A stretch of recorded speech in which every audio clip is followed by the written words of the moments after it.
सो दोस्तों साडा जिहड़ा इस प्रोग्राम की जिहड़ी अगली कड़ी आ पंजाबीयत सभ्याचार के सरोकार उस कड़ी की जिम्मेदारी निभाउण दे लई मैं मंच ते सदा दे रहा गुरु उपदेश जी नूं कि वो मंच ते आउण ते इस प्रोग्राम की जिहड़ी अगली कार्रवाई है उसकी जिम्मेदारी निभाउण।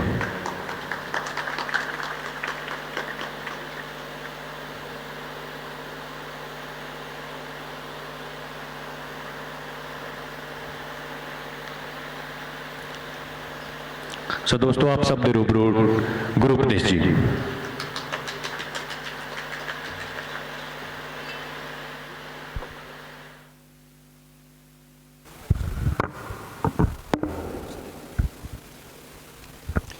शुक्रिया दोस्तों।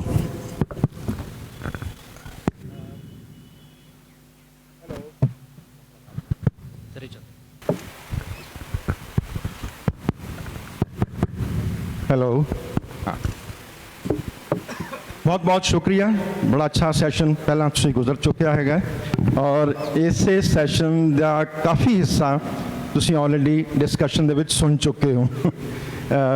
असीं रखिया सी एक स्पैशल सैशन पंजाबीयत दे उत्ते गल करन लई ते काफ़ी गल्लां उन्हां विचों जिहड़ियां असीं करनियां सी उन्हां दा साडे जिहड़े मुख मेहमान आए हैगे है, जिहड़े पहला स्पीकर आए है, वो बोल चुके हैं। फिर भी असीं अपने तीन जिहड़े इस डिस्कशन च हिस्सा लैन वाले दोस्त हैगे है उन्होंने बुलाने हैं। पहला मैडम गुरमीत जी, गुरमीत राय जी, हरविंदर पंडाल जी तुसीं भी आ जाओ।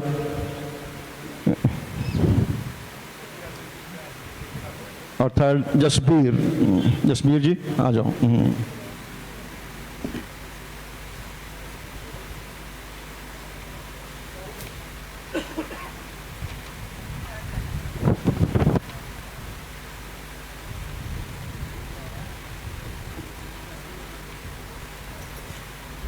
मेरा छोटा जिहा रोल है इस सारी डिस्कशन दे विच कि इन्हां तिन्नां दोस्तां नूं इंट्रोड्यूस करा दियां ते उस तो बाद कदी कदी विच सवाल पुछ लवां ते जिहड़े मेजर सवाल सीगे वो मेरा ख्याल है ऑलरेडी साडी डिस्कशन दे विच खड़े हो चुके सन।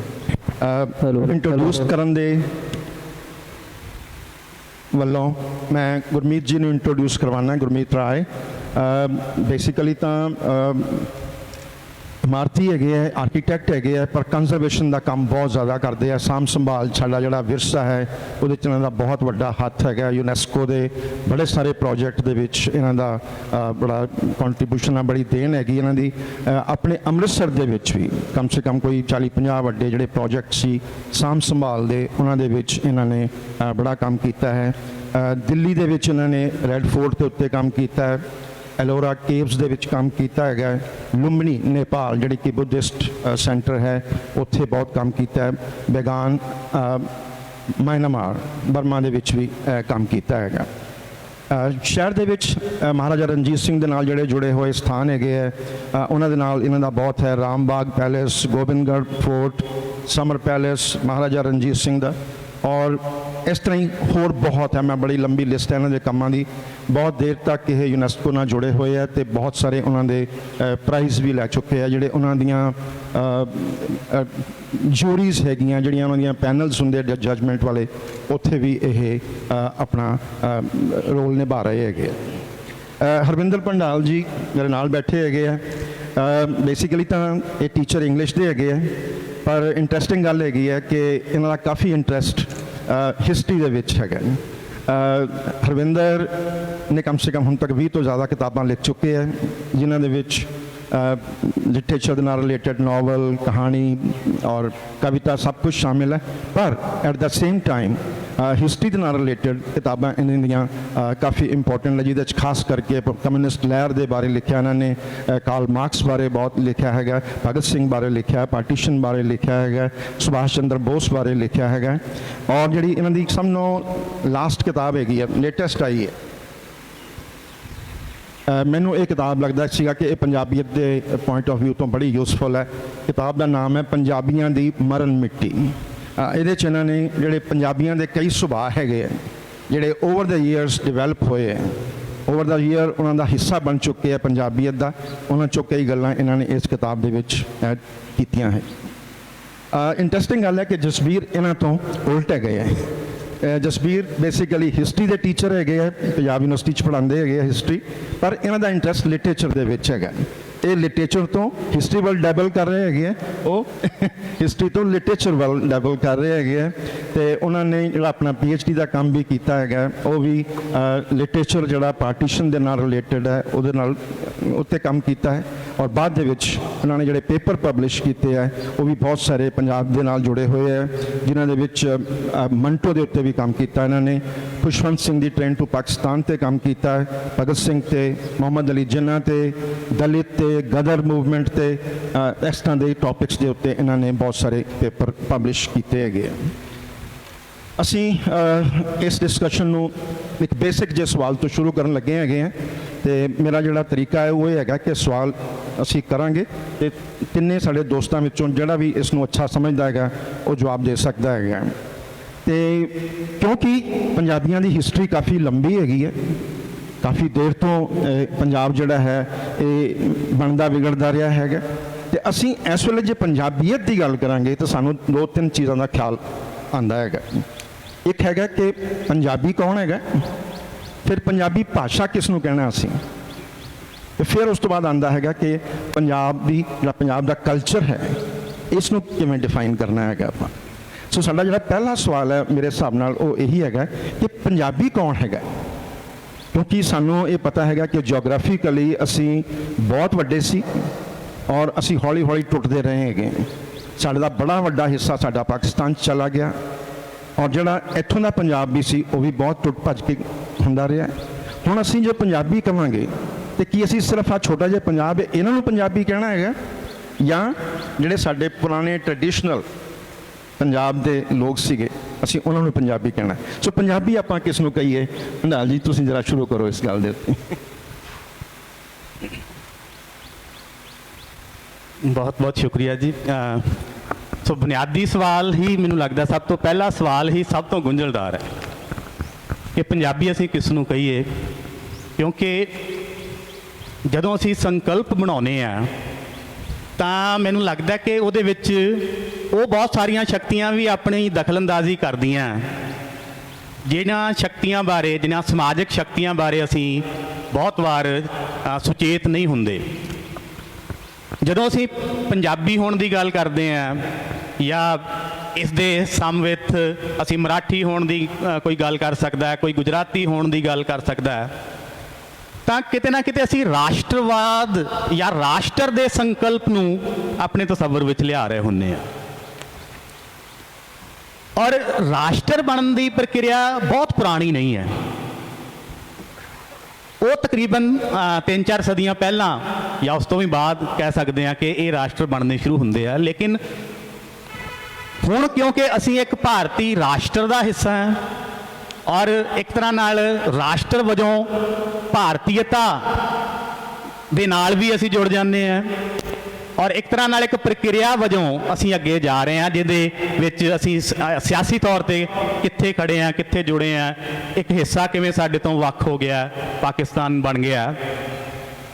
ਇਸ ਲਈ ਮੈਂ ਕਹਿ ਰਿਹਾ ਕਿ ਮੇਰੇ ਲਈ ਬੜਾ ਗੁੰਝਲਦਾਰ ਚੀਜ਼ ਹੈ ਕਿ ਅੱਜ ਸਮੇਂ ਦੇ ਇਸ ਸਥਾਨ ਉੱਤੇ ਖੜੇ ਹੋ ਕੇ ਪੰਜਾਬੀਅਤ ਬਾਰੇ ਸੋਚਣਾ, ਪੰਜਾਬੀ ਹੋਣ ਬਾਰੇ ਸੋਚਣਾ।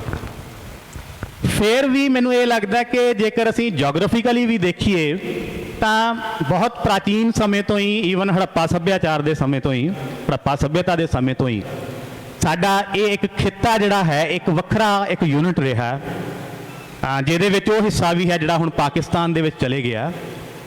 ਔਰ ਅੱਜ ਵੀ ਅਸੀਂ ਜਦੋਂ ਪਾਕਿਸਤਾਨੀ ਆਪਣੇ ਦੋਸਤਾਂ ਨੂੰ ਮਿਲਦੇ ਹਾਂ ਤਾਂ ਸਾਨੂੰ ਇੰਝ ਹੀ ਲੱਗਦਾ ਕਿ ਉਹ ਵੀ ਬਹੁਤ ਕੁਝ ਸਾਡੇ ਵਰਗੇ ਹੀ ਨੇ, ਅੱਜ ਵੀ ਸਾਡੇ ਵਰਗੇ ਹੀ ਨੇ, ਚਾਹੇ 70 ਸਾਲਾਂ ਤੋਂ ਇਹ ਵਾਗੇ ਦੀ ਲਕੀਰ ਵੀ ਖਿੱਚੀ ਗਈ।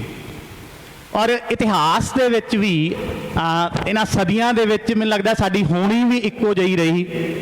ਇਸ ਲਈ ਅੱਜ ਜਦੋਂ ਅਸੀਂ ਪੰਜਾਬੀਆਂ ਦੀ ਗੱਲ ਕਰਨੀ ਆ ਤਾਂ ਮੈਂ ਉਸ ਖਿੱਤੇ ਨੂੰ ਵੀ ਪੰਜਾਬੀਆਂ ਦੇ ਵਿੱਚ ਸ਼ਾਮਲ ਕਰਦਾ, ਜਿਹੜਾ ਕਿ ਵਾਗੇ ਦੇ ਪਰਲੇ ਪਾਸੇ ਹੈ। ਇਹ ਇੱਕ ਵੱਖਰੀ ਗੱਲ ਹੈ ਕਿ ਇਤਿਹਾਸਕ ਕਾਰਨਾਂ ਕਰਕੇ, ਮੁਲਕ ਵੱਖਰੇ ਬਣਨ ਕਰਕੇ, ਔਰ ਉਸ ਤੋਂ ਬਾਅਦ ਸਿਆਸਤ ਕਾਰਨ ਖਾਸ ਤੌਰ 'ਤੇ 1947 ਤੋਂ ਬਾਅਦ ਦਾ ਜਿਹੜਾ ਸਾਡਾ ਬਣਨ ਦੀ ਸਾਡੀ ਪ੍ਰਕਿਰਿਆ ਉਹ ਜ਼ਰੂਰ ਥੋੜ੍ਹੀ ਵੱਖਰੀ ਹੈ। ਲੇਕਿਨ ਫਿਰ ਵੀ ਬੁਨਿਆਦੀ ਤੌਰ ਤੇ ਜੋ ਇੱਕ ਲਕੀਰ ਹੈ ਇਤਿਹਾਸ ਦੇ ਵਿੱਚੋਂ ਚੱਲ ਕੇ ਸਾਡੇ ਅੱਜ ਤੱਕ ਪਹੁੰਚਦੀ, ਸੋ ਉਹਦੇ ਵਿੱਚ ਮੈਂ ਉਸ ਖਿੱਤੇ ਨੂੰ ਵੀ ਇਹਦੇ ਪੰਜਾਬ ਦੇ ਵਿੱਚ ਹੀ ਸ਼ਾਮਲ ਕਰਦਾ, ਪੰਜਾਬੀਆਂ ਦੇ ਵਿੱਚ ਹੀ ਸ਼ਾਮਲ ਕਰਦਾ। ਤੁਹਾਡਾ ਕੀ ਵਿਚਾਰ ਹੈ ਜਸਵੀਰ ਜੀ ਇਹਦੇ ਬਾਰੇ?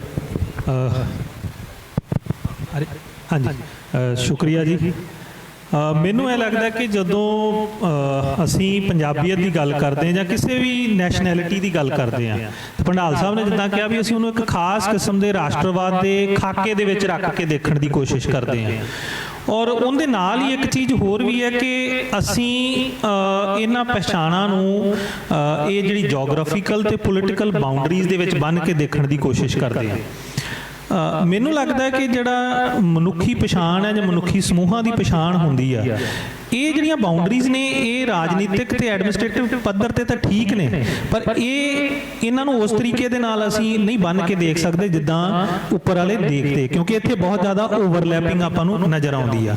ਦੂਜੀ ਗੱਲ, ਮੈਨੂੰ ਲੱਗਦਾ ਕਿ ਜਦੋਂ ਇਹ ਆਪਾਂ ਇਸ ਕਿਸਮ ਦੀ ਨੈਸ਼ਨੈਲਿਟੀ ਦੀ ਗੱਲ ਕਰਦੇ ਆ ਤਾਂ ਉਹ ਕਿਤੇ ਨਾ ਕਿਤੇ ਸਾਡੇ ਉੱਪਰ ਜਿਹੜਾ ਯੂਰਪੀ ਰਾਸ਼ਟਰਵਾਦ ਭਾਰੂ ਹੁੰਦਾ ਵੀ ਪੰਜਾਬੀ ਰਾਸ਼ਟਰਵਾਦ ਜਾਂ ਪੰਜਾਬੀ ਕੌਣ ਹੈ। ਇਸੇ ਕਰਕੇ ਮੈਨੂੰ ਲੱਗਦਾ ਹੈ ਕਿ ਮੈਂ ਥੋੜਾ ਜਿਹਾ 2 ਮਿੰਟ ਲਵਾਂਗਾ ਜੀ ਇਹਦੇ ਤੇ, ਕਿ ਇਸੇ ਕਰਕੇ ਜਦੋਂ ਅੰਗਰੇਜ਼ ਹਿੰਦੁਸਤਾਨ ਨੂੰ ਦੇਖਦੇ ਆ ਜਾਂ ਹਿੰਦੁਸਤਾਨ ਦੇ ਕੁਝ ਖਿੱਤਿਆਂ ਨੂੰ ਦੇਖਦੇ ਤੇ ਉਹਨਾਂ ਨੂੰ ਇਹ ਸਮਝ ਨਹੀਂ ਆਉਂਦੀ ਵੀ ਇਹ ਕਿੱਦਾਂ ਦੀਆਂ ਆਇਡੈਂਟੀਟੀਜ਼ ਨੇ। ਉਹਨਾਂ ਦੇ ਮੁਤਾਬਕ ਤਾਂ ਸਾਡੇ ਇੱਥੇ ਰਾਸ਼ਟਰਵਾਦ ਹੈ ਹੀ ਨਹੀਂ, ਤਾਂ ਹੀ ਉਹ ਕਹਿੰਦੇ ਆ ਕਿ nationalism without a nation in India, ਵੀ ਇੱਥੇ ਤਾਂ ਉੱਥੇ ਇੱਕ ਭਾਸ਼ਾ ਇੱਕ ਰਾਸ਼ਟਰਵਾਦ ਜਿਹੜੀ ਅੱਜ ਕੱਲ੍ਹ ਸਾਨੂੰ ਵੀ ਬਿਮਾਰੀ ਲੱਗੀ ਹੋਈ ਹੈ, ਉਹ ਉੱਥੇ ਦਾ ਕਨਸੈਪਟ ਹੈ। ਇੱਥੇ ਤਾਂ ਭਾਸ਼ਾ ਵੀ ਵੱਖਰੀ, ਰਹਿਣ ਸਹਿਣ ਵੀ ਵੱਖਰਾ, ਬਹੁਤ ਸਾਰੀਆਂ ਜਿਹੜੀਆਂ ਚੀਜ਼ਾਂ ਵੱਖਰੀਆਂ ਨੇ। ਤਾਂ ਮੈਨੂੰ ਲੱਗਦਾ ਵੀ ਜੇ ਮੈਂ ਇਤਿਹਾਸ ਤੇ ਸਾਹਿਤ ਦਾ ਵਿਦਿਆਰਥੀ ਹੋਣ ਦੇ ਨਾਤੇ ਪੰਜਾਬੀਅਤ ਨੂੰ ਡਿਫਾਈਨ ਕਰਨਾ ਹੋਵੇ ਤਾਂ ਮੈਨੂੰ ਇਹ ਲੱਗਦਾ ਵੀ ਮੈਂ ਉਹਦੇ ਕੁਝ ਸੁਭਾਅ ਦੇ ਪੱਖ ਤੋਂ ਜੇ ਉਹਨੂੰ ਦੇਖਿਆ ਜਾਵੇ ਤੇ ਉਹ ਇੱਕ ਬਿਹਤਰ ਡੈਫੀਨੇਸ਼ਨ ਹੈ ਵੀ ਪੰਜਾਬੀ ਕੌਣ ਹੁੰਦਾ। ਤੇ ਜਦੋਂ ਆਪਾਂ ਸੁਭਾਅ ਦੀ ਗੱਲ ਕਰਦੇ ਹਾਂ ਤੇ ਉਹਦੇ 'ਚ 2 ਚੀਜ਼ਾਂ, ਜਾਂ ਜਿੱਦਾਂ ਆਪਾਂ ਨਾਰਮਲੀ ਜਦੋਂ ਕਲਚਰ ਨੂੰ ਕਈ ਵਾਰੀ ਦੇਖਦੇ ਹਾਂ ਵੀ ਲੋਕ ਖਾਂਦੇ ਕੀ ਆ, ਪਹਿਨਦੇ ਕੀ ਆ, ਬੋਲਦੇ ਕੀ ਆ, ਮੈਂ ਉਹਨੂੰ ਥੋੜਾ ਜਿਹਾ ਵਡੇਰਾ ਕਰਕੇ ਦੇਖਦਾ ਕਿ ਲੋਕ ਜਿਉਂਦੇ ਕਿੱਦਾਂ ਨੇ ਤੇ ਮਰਦੇ ਕਿੱਦਾਂ ਨੇ। ਲੋਕਾਂ ਦਾ ਜੀਣ ਦਾ ਤੇ ਮਰਨ ਦਾ ਜਿਹੜਾ ਸੰਕਲਪ ਉਹ ਕੀ ਆ, ਉਹ ਪੰਜਾਬੀਅਤ ਨੂੰ ਡਿਫਾਈਨ ਕਰਦਾ। ਇਹਦੇ 'ਚ 2-3 ਪੁਆਇੰਟਰ ਜੇ ਦੇਖੇ ਜਾਣ ਤੇ ਪਹਿਲੀ ਗੱਲ ਹੈ ਕਿ ਇਹ ਮੈਂ ਪਾਤਰ ਸਾਹਿਬ ਦੀ ਗੱਲ ਨੂੰ ਬਿਲਕੁਲ ਜਿਹੜਾ ਉਹਨਾਂ ਤੋਂ ਪ੍ਰੇਰਿਤ ਹਾਂ, ਕਿਉਂਕਿ ਸਹਿਮਤ ਤਾਂ ਨਹੀਂ ਹੋ ਸਕਦਾ ਕਿ ਵੱਡਿਆਂ ਦੇ ਨਾਲ ਤੁਸੀਂ ਸਹਿਮਤ ਨਹੀਂ, ਉਹਨਾਂ ਤੋਂ ਪ੍ਰੇਰਿਤ ਹੀ ਹੋ ਸਕਦੇ ਹੋ ਕਿ ਇਹ ਜਿਹੜਾ ਪੰਜਾਬੀ ਲਿਟਰੇਚਰ ਹੈ, ਜਾਂ ਮਨਿੰਦਰ ਹੋਰਾਂ ਨੇ ਵੀ ਕਿਹਾ ਨਾਬਰੀ ਦੀ ਗੱਲ ਹੈ, ਪੰਜਾਬੀ ਸੁਭਾਅ ਬੇਸਿਕਲੀ ਨਾਬਰੀ ਹੈ। ਤੇ ਜਦੋਂ ਆਪਾਂ ਪੰਜਾਬੀਅਤ ਨੂੰ ਡਿਫਾਈਨ ਕਰਨਾ ਤੇ ਉਹ ਨਾਬਰੀ ਹੀ ਦੇਖਣੀ ਪਊ, ਔਰ ਉਹ ਨਾਬਰੀ ਸਾਨੂੰ ਬਾਰ-ਬਾਰ ਨਜ਼ਰ ਆਉਂਦੀ, ਉਹ ਵੱਖਰੇ-ਵੱਖਰੇ ਕਨਸੈਪਟ ਦੇ ਵਿੱਚ ਨਜ਼ਰ ਆਉਂਦੀ ਹੈ, ਉਹ ਸੰਤ ਸਿਪਾਹੀ ਦੇ ਕਨਸੈਪਟ ਦੇ ਵਿੱਚ ਵੀ ਨਜ਼ਰ ਆਉਂਦੀ, ਜਿਹੜੀ ਬੜਾ ਇੱਕ ਨਿਵੇਕਲਾ ਹੈ। ਚਲੋ ਦੁਨੀਆ ਦੇ ਹੋਰ ਥਾਵਾਂ ਤੇ ਵੀ ਸੰਤ ਸਿਪਾਹੀ ਦਾ ਕਨਸੈਪਟ ਸਾਨੂੰ ਮਿਲਦਾ, ਪਰ ਪੰਜਾਬੀਅਤ ਨੂੰ ਜਦੋਂ ਆਪਾਂ ਦੇਖਦੇ ਤਾਂ ਮੈਨੂੰ ਲੱਗਦਾ ਕਿ ਇੱਕ ਕਨਸੈਪਟ ਅਸੀਂ ਕਾਫੀ ਹੱਦ ਤੱਕ ਅੱਖੋਂ ਪਰੋਖੇ ਕਰਦੇ ਹਾਂ, ਉਹ ਕਿਰਤੀ ਸਿਪਾਹੀ ਦਾ ਕਨਸੈਪਟ ਹੈ, ਜਿਹੜਾ ਕਿ ਕਿਸਾਨ ਅੰਦੋਲਨ 'ਚ ਸਾਨੂੰ ਦੁਬਾਰਾ ਦੇਖਿਆ ਕਿ ਕਿਰਤ ਨੂੰ, ਜਿਸ ਕਿਸਮ ਦੀ ਕਿਰਤ ਦੀ ਸੈਲੀਬ੍ਰੇਸ਼ਨ ਇੱਥੇ ਹੈ, ਜਾਂ ਕਿਰਤ ਦੇ ਨਾਲ ਦੀ ਨਾਲ ਜਿਹੜਾ ਇੱਕ ਸੋਲਜੈਰਿਟੀ ਦਾ ਵੀ ਕਨਸੈਪਟ ਹੈ, ਉਹ ਬੜਾ ਰੇਅਰ ਹੈ।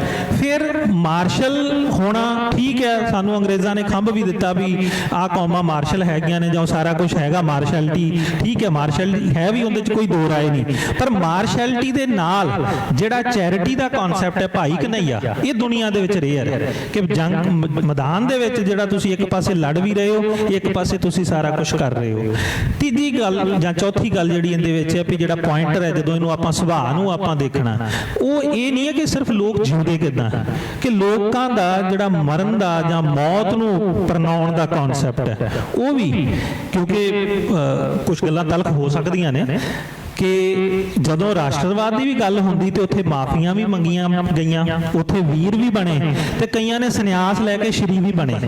ਤੇ ਫਿਰ ਜਦੋਂ ਪੰਜਾਬੀ ਜਿਹੜਾ ਗਦਰੀਆਂ ਤੋਂ ਲੈ ਕੇ ਤੇ ਭਗਤ ਸਿੰਘ ਤੇ ਉਸ ਤੋਂ ਬਾਅਦ ਫਿਰ ਜਿਹੜਾ ਕਨਸੈਪਟ ਹੈ ਜਿਸ ਸ਼ਾਨ ਸੇ ਮਕਤਲ ਪੇ ਜਾਤੇ ਹੈ, ਮੈਨੂੰ ਲੱਗਦਾ ਉਹ ਵੀ ਪੰਜਾਬੀਅਤ ਨੂੰ ਆਪਣੇ ਆਪ ਨੂੰ ਡਿਫਾਈਨ ਕਰਦਾ। ਲਾਸਟ ਗੱਲ ਮੈਂ ਇਹਦੇ 'ਚ ਇੱਕ ਜਿਹੜੀ ਜ਼ਰੂਰ ਐਡ ਕਰਾਂਗਾ ਕਿ ਪੰਜਾਬ ਅੱਜ ਵੀ ਕਈ ਵਾਰੀ ਸਾਨੂੰ ਲੱਗਦਾ ਕਿ ਹਾਲਾਤ ਬੜੇ ਮਾੜੇ ਨੇ ਜਾਂ ਬੜਾ ਕੁਛ ਹੈ, ਨਸ਼ਾ ਹੈ ਜਾਂ ਸਾਰੀਆਂ ਚੀਜ਼ਾਂ ਚੱਲ ਰਹੀਆਂ ਸੀ। ਪੰਜਾਬ ਅੱਜ ਵੀ, ਜਾਂ ਪੰਜਾਬੀਅਤ ਆਪਣੇ ਆਪ ਦੇ ਵਿੱਚ ਅੱਜ ਵੀ ਵਿਲੱਖਣ ਹੈ। ਜਿਹੜੇ ਢਾਂਚਿਆਂ ਦੇ ਵਿੱਚ ਸਾਡਾ ਸਮਾਜ ਮਾਡਰਨ ਸੁਸਾਇਟੀ ਜਿੱਦਾਂ ਵੰਡੀ ਜਾ ਰਹੀ ਹੈ, ਖਾਸ ਤੌਰ ਤੇ ਵਿੱਚ ਹਿੰਦੁਸਤਾਨ ਦੇ ਵਿੱਚ ਜਿਸ ਕਿਸਮ ਦੀ ਜਾਤ ਦੀ ਬਿਮਾਰੀ ਸਾਨੂੰ ਲੱਗੀ ਹੋਈ ਹੈ, ਪੰਜਾਬ ਦੇ ਵਿੱਚ ਅੱਜ ਵੀ ਜਾਤ ਦਾ ਉਹ ਵਰਤਾਰਾ ਨਹੀਂ ਆ। Punjab stands alone and apart. ਇਹ ਫਖਰ ਦੀ ਗੱਲ ਹੈ। ਇਹਦਾ ਮਤਲਬ ਇਹ ਹਰਗਜ਼ ਨਹੀਂ ਆ ਵੀ ਇੱਥੇ ਜਾਤ ਦੀਆਂ ਟੈਨਸ਼ਨਸ ਨਹੀਂ ਹੈਗੀਆਂ ਜਾਂ ਉਹਨੂੰ ਅਸੀਂ ਮਨਫੀ ਕਰ ਦਈਏ ਕਿ ਸਾਡੀ ਸੁਸਾਇਟੀ ਦੀ ਉਹ ਪ੍ਰੋਬਲਮ ਨਹੀਂ ਹੈਗੀ, ਪਰ ਜਿਸ ਕਿਸਮ ਦਾ ਵਰਤਾਰਾ ਸਾਨੂੰ ਬਾਕੀ ਹਿੰਦੁਸਤਾਨ ਦੇ ਵਿੱਚ ਯਮਨਾ ਪਾਰ ਤੋਂ ਖਾਸ ਤੌਰ ਤੇ ਦਿਸਦਾ ਵੀ ਇੱਕ ਦਲਿਤ ਮੁੱਛਾਂ ਨਹੀਂ ਰੱਖ ਸਕਦਾ ਤੇ ਇੱਕ ਦਲਿਤ ਘੋੜੀ ਤੇ ਚੜ ਗਿਆ ਤੇ ਉਹਨੂੰ ਗੋਲੀ ਮਾਰ ਦਿਓ, ਇਹ ਘੱਟੋ ਘੱਟ ਪੰਜਾਬੀ ਇਸ ਚੀਜ਼ ਨੂੰ ਤਾਂ ਜਿਹੜਾ ਉਹ ਨਹੀਂ ਮੰਨਦੇ। ਟੈਨਸ਼ਨਸ ਵੱਖਰੇ ਵੱਖਰੇ ਲੈਵਲ ਤੇ ਹੋ ਸਕਦੀਆਂ ਨੇ। ਤਾਂ ਮੈਨੂੰ ਲੱਗਦਾ ਕਿ ਜਦੋਂ ਆਪਾਂ ਇਹਨਾਂ ਸਾਰੀਆਂ ਚੀਜ਼ਾਂ ਨੂੰ ਇਕੱਠੀਆਂ ਕਰਕੇ ਵੇਖਦੇ ਹਾਂ, ਉਹ ਪੰਜਾਬੀ ਭਾਵੇਂ ਉਹ ਇੱਥੇ ਪੈਦਾ ਨਾ ਵੀ ਹੋਵੇ, ਉਹ ਜਿਹੜਾ ਇਹਨਾਂ ਸਾਰੀਆਂ ਚੀਜ਼ਾਂ ਨੂੰ ਪਰਨਾ ਗਿਆ ਉਹ ਪੰਜਾਬੀ ਬਣ ਜਾਂਦਾ। ਜਿੱਦਾਂ ਕਿਰਪਾਲ ਚੰਦ ਹੋਰਾਂ ਦਾ ਸਾਡੇ ਕੋਲ ਰੈਫਰੈਂਸ ਆਉਂਦਾ ਸਿੱਖ ਹਿਸਟਰੀ ਦੇ ਵਿੱਚ ਵੀ ਉੱਥੋਂ ਆ ਕੇ ਫਿਰ ਤੇ ਇੱਥੇ ਜਦੋਂ ਲੜਦੇ ਨੇ, ਤਾਂ ਦੈਟ ਡਿਫਾਈਨਸ ਪੰਜਾਬੀਅਤ। ਬਹੁਤ ਅੱਛਾ, ਬਹੁਤ ਕਾਫੀ ਵੱਡੀਆਂ ਜਿਹੜੀਆਂ ਗੱਲਾਂ ਸੀਗੀਆਂ, ਇਹ ਸਾਰੇ ਸਮੁੱਚੇ ਡਿਸਕਸ਼ਨ ਦੇ ਵਿੱਚ ਉਹਨਾਂ ਨੂੰ ਪਹਿਲਾਂ ਹੀ ਸਮ ਅਪ ਕਰ ਦਿੱਤਾ ਤੇ ਮੈਂ ਸਿਰਫ ਇਹ ਪੁੱਛਣਾ ਚਾਹਾਂਗਾ, ਚਾਹੇ ਪੰਡਾਲ ਸਾਹਿਬ, ਚਾਹੇ ਮੈਡਮ, ਚਾਹੇ ਜਸਬੀਰ ਜੀ, ਕਿ ਜਿਹੜੀ ਇਹ ਸੈਕੂਲਰ ਕਿਸਮ ਦੀ ਜਿਹੜੀ ਆਊਟਲੁੱਕ ਬਣੀ ਹੈਗੀ ਹੈ, ਜਿਹਦੇ 'ਚ ਜਾਤ ਵੀ ਬਹੁਤ ਜ਼ਿਆਦਾ ਇੰਪੋਰਟੈਂਟ ਨਹੀਂ ਸੀ ਔਰ ਇਹ ਖਾਸ ਕਰਕੇ ਪੰਜਾਬੀਆਂ 'ਚ ਬਹੁਤ ਇੰਪੋਰਟੈਂਟ ਫੀਚਰ ਹੈਗਾ, ਇਹ ਓਵਰ ਦਾ ਈਅਰਸ ਹਿਸਟੋਰੀਕਲੀ ਕਿਵੇਂ ਡਿਵੈਲਪ ਹੋਈ ਹੈਗੀ ਹੈ? ਕਿਉਂਕਿ ਅਸੀਂ ਮੁਸਲਮਾਨਾਂ ਦੇ ਨਾਲ ਬਹੁਤ ਦੇਰ ਰਹੇ, ਮੁੜ ਕੇ ਸਾਡੇ ਗੁਰੂ ਆ ਗਏ, ਗੁਰੂਆਂ ਦੇ ਨਾਲ ਅਸੀਂ ਆਪਣਾ ਉਹਨਾਂ ਦੀ ਸਿੱਖੀ ਦੇ ਨਾਲ ਚੱਲਦੇ ਰਹੇ, ਮੁੜ ਕੇ ਇੱਥੇ ਬ੍ਰਿਟਿਸ਼ ਰਾਜ ਆ ਗਿਆ, ਬ੍ਰਿਟਿਸ਼ ਰਾਜ ਦੇ ਵਿੱਚ ਵੀ ਅਸੀਂ ਚੱਲਦੇ ਰਹੇ ਹੈਗੇ, ਉਹਦੇ ਨਾਲ ਵੀ ਗੁਜ਼ਾਰਾ ਕੀਤਾ ਹੈਗਾ, ਮੁੜ ਕੇ ਪਾਰਟੀਸ਼ਨ ਦਾ ਅਸੀਂ ਉਹ ਸਾਰਾ ਟਰਾਮਾ ਵੀ ਦੇਖਿਆ, ਇੰਨਾ ਬੁਰਾ ਹਾਲ ਵੀ ਦੇਖਿਆ ਹੈਗਾ। ਸੋ ਇਹ ਸਾਰੀ ਜਿਹੜੀ ਚੀਜ਼ ਹੈ ਇਹ ਕਿਸ ਤਰ੍ਹਾਂ ਡਿਵੈਲਪ ਹੋਈ ਹੈ, ਜ਼ਰਾ ਪੰਡਾਲ ਸਾਹਿਬ ਤੁਸੀਂ ਦੱਸੋ ਜ਼ਰਾ ਇਹਦੇ ਬਾਰੇ। ਹਾਂ ਬਿਲਕੁਲ ਜੀ, ਮੈਂ ਇਹਦੇ ਬਾਰੇ ਜ਼ਰੂਰ ਥੋੜੀ ਗੱਲ ਕਰਨੀ ਚਾਹੁੰਦਾ ਸਾਂ। ਸੌਰੀ ਮੈਂ ਰੋਕ ਰਿਹਾ ਪਹਿਲਾਂ, ਇੱਕ ਜ਼ਰੂਰੀ ਗੱਲ ਹੈ ਜੀ ਕਿ ਆਹ ਕਾਰ ਹੈਗੀ ਹੈ ਕਿਸੇ ਦੀ PBO2DG 1409 1409, ਹਾਂ ਇਹ ਥੋੜਾ ਜਿਹਾ ਉੱਥੇ ਰਸਤਾ ਰੋਕ ਰਹੀ ਹੈ, ਪਲੀਜ਼ ਜ਼ਰਾ ਉਹਨੂੰ ਆਪਣੀ ਕਾਰ ਨੂੰ ਠੀਕ ਕਰ ਲਓ ਚੱਲ ਕੇ ਜ਼ਰਾ ਜੀ ਪਲੀਜ਼। ਇਸ ਗੱਲ ਤੇ ਵਾਕਈ ਵਿਚਾਰ ਕਰਨ ਦੀ ਬਹੁਤ ਜ਼ਰੂਰਤ ਹੈ। ਉਹਦਾ ਕਾਰਨ ਇਹ ਹੈ ਕਿ ਸਾਡੇ ਬਹੁਤ ਸਾਰੀਆਂ ਜਿਹੜੀਆਂ ਸਾਡੀਆਂ ਹੁਣ ਕਨਸੈਪਸ਼ਨਸ ਨੇ ਨਾ, ਉਹਨਾਂ ਦੇ ਬਾਰੇ ਸਾਨੂੰ ਮੁੜ ਸੋਚਣ ਦੀ ਜ਼ਰੂਰਤ ਹੈ। ਜਿਵੇਂ ਇੱਥੇ ਸਾਡੇ ਗੱਲ ਹੋ ਰਹੀ ਸੀ ਸਵੇਰੇ ਪਹਿਲੇ ਸੈਸ਼ਨ 'ਚ ਵੀ ਹੋਈ ਹੈ ਕਿ ਪੰਜਾਬ ਵੱਸਦਾ ਗੁਰਾਂ ਦੇ ਨਾਂ 'ਤੇ। ਬਿਲਕੁਲ ਪੰਜਾਬ ਗੁਰਾਂ ਦੇ ਨਾਂ 'ਤੇ ਵੱਸਦਾ, ਪਰ ਗੁਰਾਂ ਤੋਂ ਪਹਿਲਾਂ ਵੀ ਪੰਜਾਬ ਸੀ। ਅਸੀਂ ਬਹੁਤ ਵਾਰ ਇਸ ਚੀਜ਼ ਦਾ ਹੀ ਸ਼ਿਕਾਰ ਹੋ ਜਾਂਦੇ ਹਾਂ ਕਿ ਅਸੀਂ ਪੰਜਾਬ ਦਾ ਇਤਿਹਾਸ ਗੁਰਾਂ ਤੋਂ ਜਾਂ ਬਾਬਾ ਫਰੀਦ ਤੋਂ ਸ਼ੁਰੂ ਕਰ, ਜਿਵੇਂ ਪਾਤਰ ਸਾਹਿਬ ਨੇ ਬਾਬਾ ਫਰੀਦ ਦੀ ਵੀ ਗੱਲ ਕੀਤੀ ਸੀ, ਸੋ ਅਸੀਂ ਉੱਥੋਂ ਸ਼ੁਰੂ ਕਰਦੇ ਹਾਂ।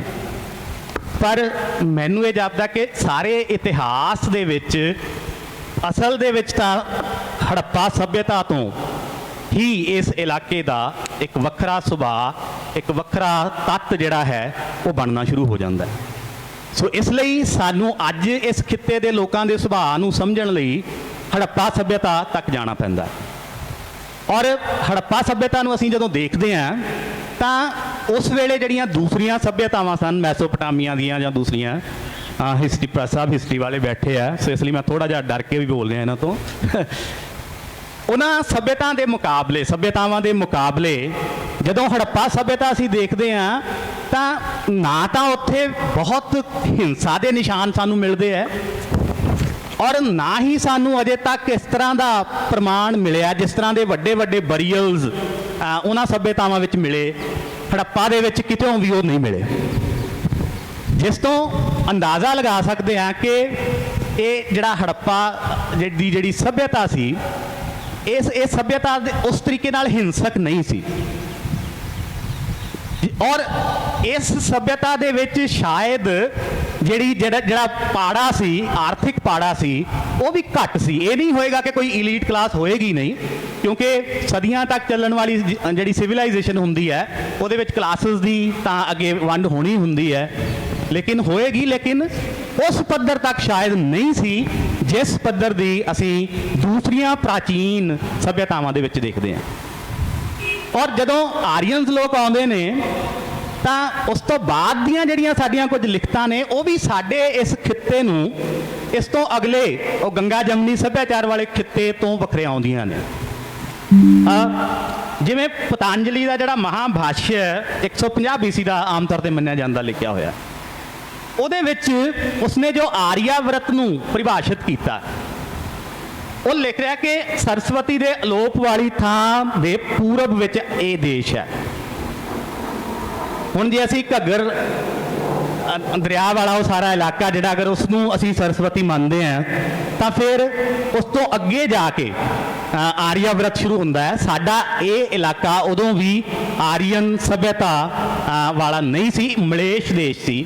ਬੜੇ ਸਪਸ਼ਟ ਸ਼ਬਦਾਂ ਦੇ ਵਿੱਚ ਇਹਨੂੰ ਮਲੇਸ਼ ਦੇਸ਼ ਕਿਹਾ ਜਾਂਦਾ ਹੈ। ਔਰ ਈਵਨ ਬਾਅਦ ਵਿੱਚ ਮਨੂ ਸਮ੍ਰਿਤੀ ਤੱਕ ਵੀ, ਮਨੂ ਸਮ੍ਰਿਤੀ ਵਿੱਚ ਵੀ ਜਦੋਂ ਉਹ ਡਿਫਾਈਨ ਕਰਦੇ ਨੇ ਹੱਦਾਂ ਆਰੀਆਵਰਤ ਦੀਆਂ ਤਾਂ ਉਹ ਸਮੁੰਦਰ ਤੋਂ ਸਮੁੰਦਰ ਤੱਕ ਦੀ ਗੱਲ ਕਰਦੇ ਆ, ਸਮੁੰਦਰ ਤੋਂ ਸਮੁੰਦਰ ਤੱਕ। ਲੇਕਿਨ ਸਮੁੰਦਰ ਗੁਜਰਾਤ ਵਿੱਚ ਤਾਂ ਲੱਗਦਾ, ਸਾਡੇ ਪੰਜਾਬ ਵੱਲ ਸਮੁੰਦਰ ਨਹੀਂ ਹੈ। ਸੋ ਉਸ ਵੇਲੇ ਵੀ ਇਹ ਇੱਕ ਤਰ੍ਹਾਂ ਨਾਲ ਮਲੇਸ਼ ਦੇਸ਼ ਹੈ।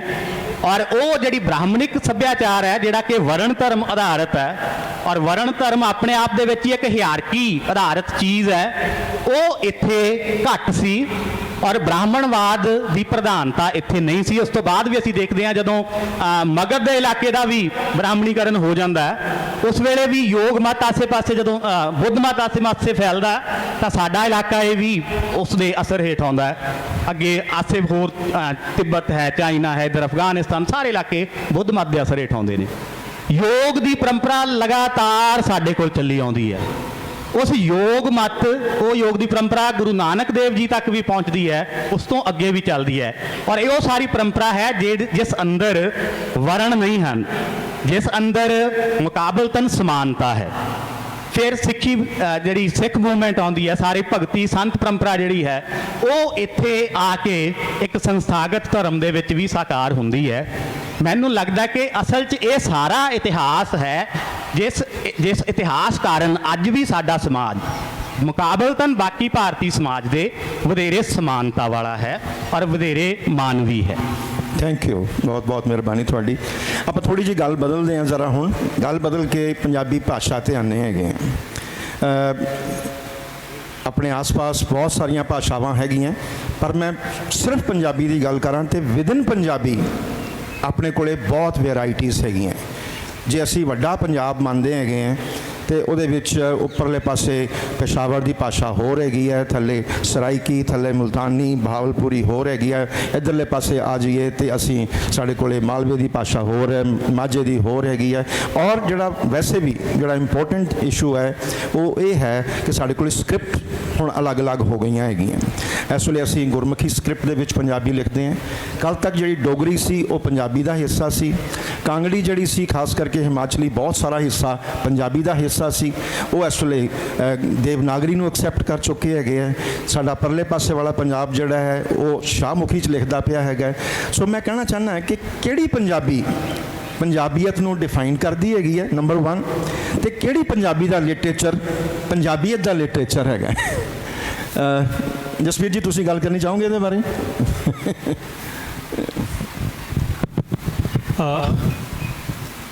ਸਰ, ਮੈਨੂੰ ਇੰਝ ਲੱਗਦਾ ਕਿ ਜਦੋਂ ਆਪਾਂ ਭਾਸ਼ਾ ਦੀ ਗੱਲ ਕਰਦੇ ਹਾਂ, ਹਿਸਟੋਰੀਕਲੀ ਜਿਹਨੂੰ ਆਪਾਂ ਦੇਖਦੇ ਤੇ ਇਹ ਇਵੋਲਵ ਹੁੰਦੀ ਹੈ, ਬਣਦੀ ਹੈ ਸਹਿਜੇ, ਕੋਈ ਗਿਵਨ ਨਹੀਂ ਹੈਗੀ। ਜਦੋਂ ਇਹ ਹੁਣ ਤੁਹਾਡਾ ਸਵਾਲ ਦੇ ਵਿੱਚ ਹੈ ਕਿ ਕਿਹੜੀ ਪੰਜਾਬੀ ਪੰਜਾਬੀਅਤ ਨੂੰ ਡਿਫਾਈਨ ਕਰਦੀ ਹੈ, ਮੈਨੂੰ ਲੱਗਦਾ ਇਹ ਆਪਣੀ ਕਿਸਮ ਦਾ ਇੱਕ ਪ੍ਰੋਬਲਮੈਟਿਕਸ ਖੜਾ ਕਰਦਾ ਕਿ ਤੁਸੀਂ ਇੱਕ ਨੂੰ ਪ੍ਰਿਵਿਲੇਜ ਕਰੋਗੇ, ਬਾਕੀਆਂ ਨੂੰ ਅੰਡਰਸਕੋਰ ਕਰੋਗੇ। ਮੈਨੂੰ ਲੱਗਦਾ ਕਿ ਆਪਾਂ ਨੂੰ ਥੋੜਾ ਜਿਹਾ ਇਹ ਵੀ ਗ੍ਰਿਡ ਹਟਾ ਕੇ ਦੇਖਣਾ ਪਊਗਾ। ਬਿਲਕੁਲ ਠੀਕ ਹੈ, ਕਿਉਂਕਿ ਤੇ ਜੇ ਇਹਦਾ ਜਵਾਬ ਦੇਣਾ ਹੀ ਆ ਵਾਕਈ ਇਮਾਨਦਾਰੀ ਦੇ ਨਾਲ, ਤਾਂ ਫਿਰ ਇਹ ਆ ਵੀ ਉਹ ਭਾਸ਼ਾ ਜਿਹੜੀ ਲੋਕਾਂ ਦੀ ਭਾਸ਼ਾ ਹੈ, ਫੋਕ ਦੀ ਭਾਸ਼ਾ ਹੈ, ਜਿੱਦਾਂ ਪਾਤਰ ਸਾਹਿਬ ਨੇ ਕਿਹਾ ਸੀ, ਜਿਹੜਾ ਅਗਿਆਤ ਹੁੰਦਾ। ਕਿਉਂਕਿ ਅਗਿਆਤ ਦੀਆਂ ਜਿਹੜੀਆਂ ਉਹਦੀਆਂ ਤਹਿਾਂ ਨੇ ਮਨ ਦੀਆਂ, ਉਹ ਲੋਕਾਈ ਨੂੰ ਅਸਲ ਦੇ ਵਿੱਚ ਰਿਪਰੈਜ਼ੈਂਟ ਕਰ ਰਹੀਆਂ ਹੁੰਦੀਆਂ, ਲੋਕਾਂ ਨੂੰ ਰਿਪਰੈਜ਼ੈਂਟ ਕਰ ਰਹੀਆਂ ਹੁੰਦੀਆਂ। ਪੰਜਾਬੀ, ਮੈਂ ਕੋਈ ਲਿੰਗੁਇਸਟਿਕ ਦਾ ਆਦਮੀ ਨਹੀਂ, ਨਾ ਹੀ ਐਸਾ ਲਿਟਰੇਚਰ ਦਾ ਆਦਮੀ ਹੈ। ਮੈਂ ਤਾਂ ਸਾਹਿਤ ਦਾ ਬੰਦਾ ਤੇ ਉਸ ਪਾਸੇ ਚੁੰਝ ਜਾ ਕੇ ਮਾਰਦਾ ਵੀ ਥੋੜਾ ਜਿਹਾ ਇੱਕ ਆਲਟਰਨੇਟਿਵ ਫਲੇਵਰ ਦੀ ਹਿਸਟਰੀ ਜਿਹੜਾ ਉਹ ਬਣ ਜਾਂਦੀ ਹੈ। ਪਰ ਮੈਂ ਇਹਨੂੰ ਇਦਾਂ ਦੇਖਦਾ ਕਿ ਜਿਹੜੀ ਰਿਪਰੈਜ਼ੈਂਟੇਸ਼ਨ ਦੀ ਗੱਲ ਹੋ ਰਹੀ ਹੈ ਕਿ ਕਿਹੜੀ ਭਾਸ਼ਾ ਫਿਰ ਲੋਕਾਂ ਨੂੰ ਜੇ ਰਿਪਰੈਜ਼ੈਂਟ ਕਰਦੀ ਹੈ, ਜਾਂ ਮੈਂ ਇਹਨੂੰ ਭਾਸ਼ਾ ਦੇ ਵਿਗਾੜ ਦੇ ਲਿਹਾਜ਼ ਤੋਂ ਦੇਖਾਂ ਤੇ ਸਾਨੂੰ ਇੱਕ ਅਜੀਬ ਕਿਸਮ ਦੀ ਬਿਮਾਰੀ ਚੰਬੜੀ ਹੋਈ ਹੈ। ਉਹ ਇਹ ਹੈ ਇਹ ਖੈਰ ਮੈਂ ਪਹਿਲਾ ਪਾਰਟ ਜਿੱਥੇ ਆਪਣੇ ਆਪ 'ਚ, ਹਾਲਾਂਕਿ ਅਸੀਂ ਗਲੋਰੀਫਾਈ ਤਾਂ ਨਹੀਂ ਕਰਦੇ ਕਦੀ ਵੀ ਹਿਸਟਰੀ 'ਚ, ਪਰ ਉਹ ਆਪਣੇ ਆਪ ਕਈ ਵਾਰੀ ਉਹ ਗਲੋਰੀਫਿਕੇਸ਼ਨ ਲੱਗਣ ਲੱਗ ਜਾਂਦੀ, ਪਰ ਉਹ ਆਪਣੇ ਆਪ ਦਾ ਇੱਕ ਯਥਾਰਥ ਹੈ ਕਿ ਉਹ ਜਿਹੜੇ ਪਹਿਲੂਆਂ ਦੀ ਗੱਲ ਕੀਤੀ ਸੀ। ਸਾਨੂੰ ਇਹ ਵੀ ਅੰਦਰ ਝਾਤੀ ਮਾਰਨੀ ਪਊ ਵੀ ਅੱਜ ਸਾਡੀ ਭਾਸ਼ਾ, ਸਾਡੀ ਭਾਸ਼ਾ ਕਦੋਂ ਬਣੀ।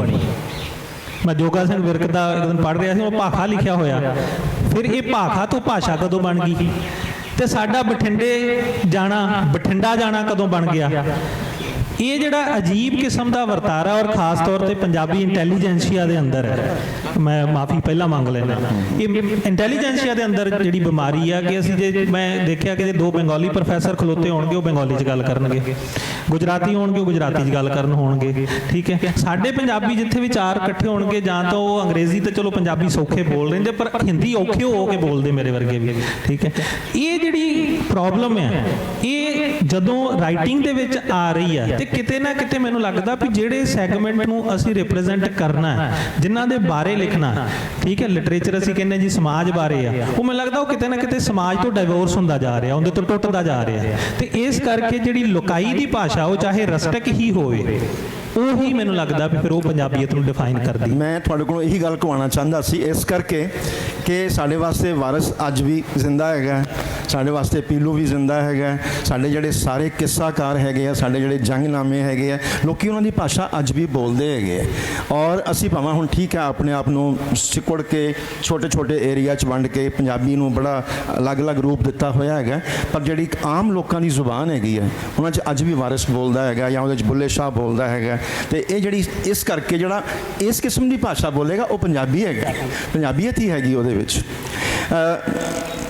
ਗੁਰਮੀਤ ਜੀ ਬੈਠੇ ਹੈਗੇ ਆ, ਮੈਂ ਇਹਨਾਂ ਨੂੰ ਸਪੈਸ਼ਲੀ ਰਿਜ਼ਰਵ ਕੀਤਾ ਸੀ ਇਸ ਕਰਕੇ ਕਿ ਇਹ ਹੈਗੇ ਆ ਬਹੁਤ ਸਾਰੇ ਜਿਹੜੇ ਸਾਡੇ ਵਿਰਸਾ ਵਾਲਾ ਜਿਹੜਾ ਸਾਡਾ ਪਾਰਟ ਹੈ ਉਹਦੇ ਨਾਲ ਬਹੁਤ ਜੁੜੇ ਹੋਏ ਹੈਗੇ ਆ, ਤੇ ਮੈਂ ਚਾਹਾਂਗਾ ਕਿ ਸਾਡੇ ਜਿਹੜੇ ਪੰਜਾਬੀਆਂ ਦੇ ਵਿਰਸੇ ਦੇ ਵਿੱਚ ਇੰਨੇ ਸਾਰੇ ਗੁਰਦੁਆਰੇ ਹੈਗੇ ਆ, ਸਾਡੇ ਕੋਲੇ ਮਜ਼ਾਰ ਹੈਗੇ ਆ, ਸਾਡੇ ਕੋਲ ਪੀਰ ਆਏ ਹੈਗੇ ਆ, ਲੋਕਾਂ ਨੇ ਜੋਗੀਆਂ ਦੇ ਨਾਲ ਬੜਾ ਜੁੜਿਆ ਹੈਗਾ, ਤੇ ਜਿਹੜੀ ਇਸ ਕਿਸਮ ਦੀ ਸਾਡੀ ਜਿਹੜੀ ਵਿਰਾਸਤ ਹੈਗੀ ਹੈ, ਉਸ ਵਿਰਾਸਤ ਨੂੰ ਇਹ ਕਿਵੇਂ ਸੋਚਦੇ ਆ ਕਿ ਇਹ ਪੰਜਾਬੀ ਐਬਜ਼ੌਰਬ ਕਰਦੇ ਆ, ਤੇ ਪੰਜਾਬੀਆਂ ਨੂੰ ਇਹ ਸਾਰੀਆਂ ਚੀਜ਼ਾਂ ਕਿਸ ਤਰ੍ਹਾਂ ਅਸਰ ਕਰਦੀਆਂ ਹੈਗੀਆਂ, ਉਹਨਾਂ ਦੇ ਦਿਲ ਦਿਮਾਗ ਦੇ ਉੱਤੇ ਕਿਵੇਂ ਉਹਨਾਂ ਦੀ ਸੋਚ ਨੂੰ ਬਦਲਦੀਆਂ ਹੈਗੀਆਂ, ਕਿਸ ਤਰ੍ਹਾਂ ਉਹ ਬਹੁਤਾ ਫਰਕ ਨਹੀਂ ਪਾਉਂਦੇ ਹੈਗੇ ਗੁਰਦੁਆਰੇ ਜਾਂ ਕਈ ਵਾਰੀ ਪੀਰਾਂ ਦੇ ਮਜ਼ਾਰ ਨੂੰ।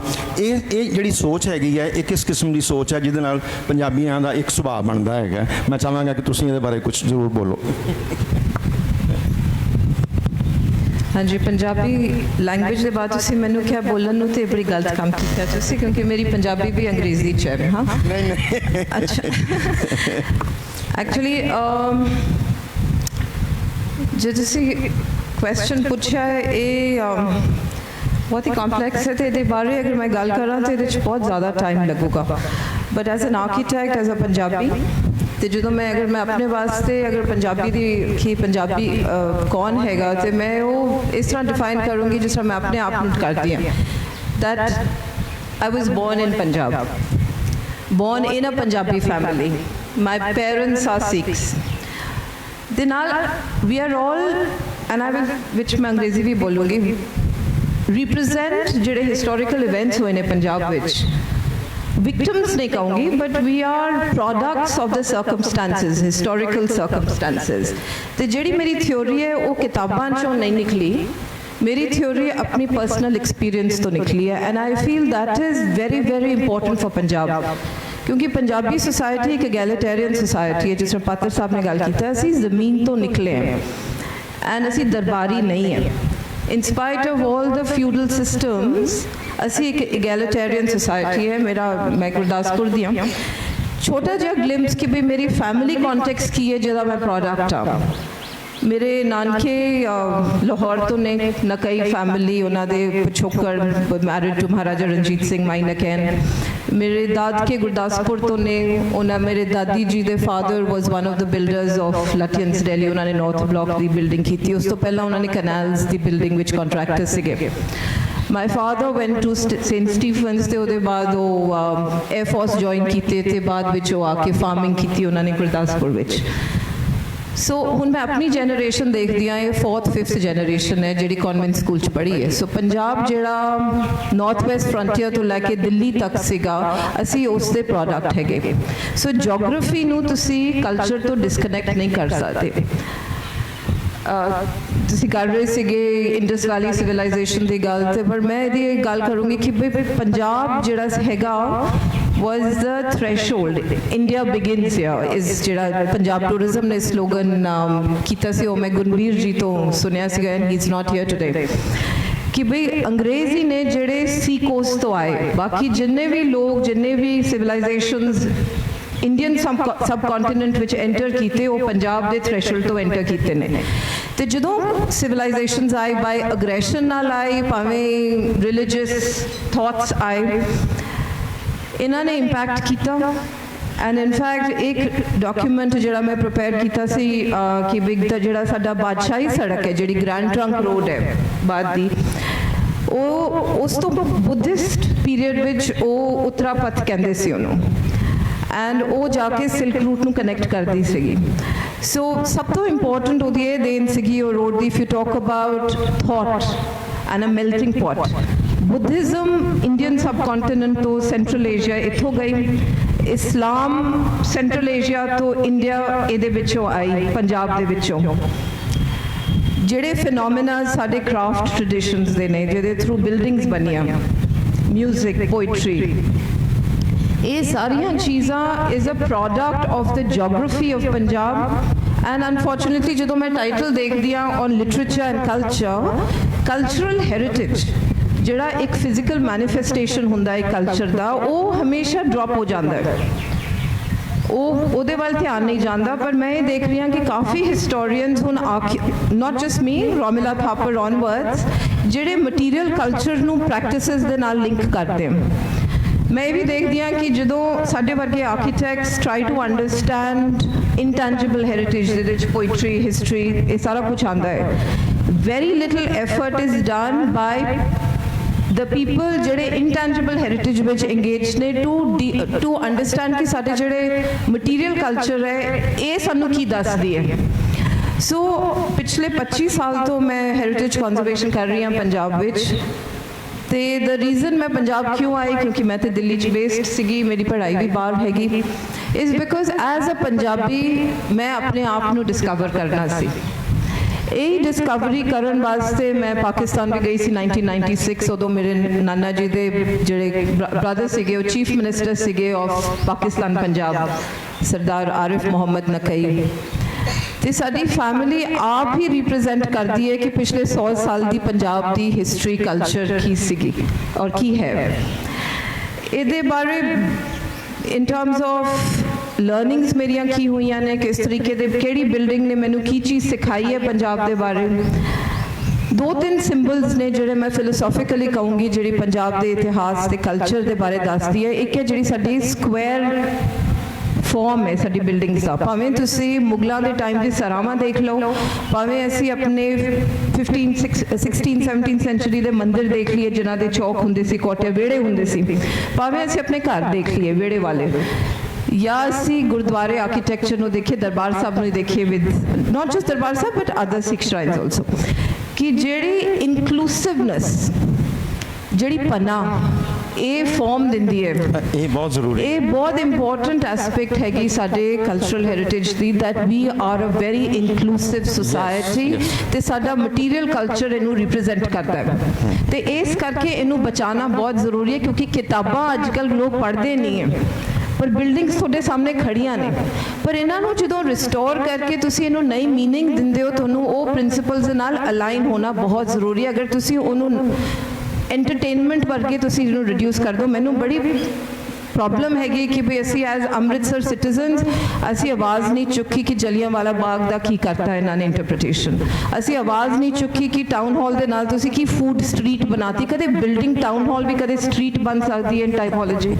ਮਤਲਬ ਅੰਮ੍ਰਿਤਸਰ ਵਾਲੇ ਬੰਦਿਆਂ ਨੂੰ, ਇਹ ਸਿਟੀਜ਼ਨਸ ਨੂੰ ਆਵਾਜ਼ ਚੱਕਣੀ ਬਹੁਤ ਜ਼ਰੂਰੀ ਹੈ, ਕਿਉਂਕਿ ਉਹ ਵੀ ਪੰਜਾਬ ਦਾ ਕਲਚਰ ਹੈ ਆਵਾਜ਼ ਚੱਕਣੀ। ਬਿਲਕੁਲ So, I mean, I can carry on, but I'll stop here. ਇਸੇ ਗੱਲ ਨੂੰ Thank you. ਚਾਹੁੰਦਾ ਸੀਗਾ ਕਿ ਮੈਮ ਐਮਫਸਾਈਜ਼ ਕਰਨ ਕਿ ਸਾਡਾ ਜਿਹੜਾ ਕਲਚਰ ਹੈ ਉਹ ਬਹੁਤ ਬੁਰੀ ਤਰ੍ਹਾਂ ਇਨਕਲੂਸਿਵ ਹੈਗਾ ਹਾਂਜੀ, ਤੇ women ਨੂੰ ਹੋਰ include ਕਰਿਆ ਕਰੋ ਤੁਸੀਂ। ਤੇ ਜਿਹੜੀ ਇਹਦੇ ਚ ਹੋਰ ਵੀ ਚੀਜ਼ਾਂ ਬਹੁਤ ਸ਼ਾਮਿਲ ਹੈਗੀਆਂ। ਤੁਸੀਂ ਜੇ ਦੇਖੋ ਜਿਹੜੀ ਪੰਜਾਬੀਆਂ ਦੀ ਡਰੈਸ ਹੈ ਜਿਹਨੂੰ ਆਪਾਂ ਪੰਜਾਬੀ ਸੂਟ ਕਹਿੰਦੇ ਹੈਗੇ ਆ, ਇਹਦੇ ਵਿੱਚ ਵੀ ਥੋੜਾ ਜਿਹਾ ਜਿਹੜਾ ਇਸਲਾਮਿਕ ਕਲਚਰ ਆ ਉਹਦਾ ਦਖਲ ਹੈਗਾ। ਸਲਵਾਰ ਉਧਰੋਂ ਆਈ ਹੋਈ ਹੈਗੀ ਆ ਸਾਡੇ ਕੋਲੇ। ਸਾਡੇ ਖਾਣੇ ਦੇ ਵਿੱਚ ਕਿੰਨਾ ਕੁਝ ਜਿਹੜਾ ਹੈਗਾ ਇਹ ਮਿਕਸਡ ਹੈਗਾ, ਉਧਰੋਂ ਆਇਆ ਹੋਇਆ ਹੈਗਾ।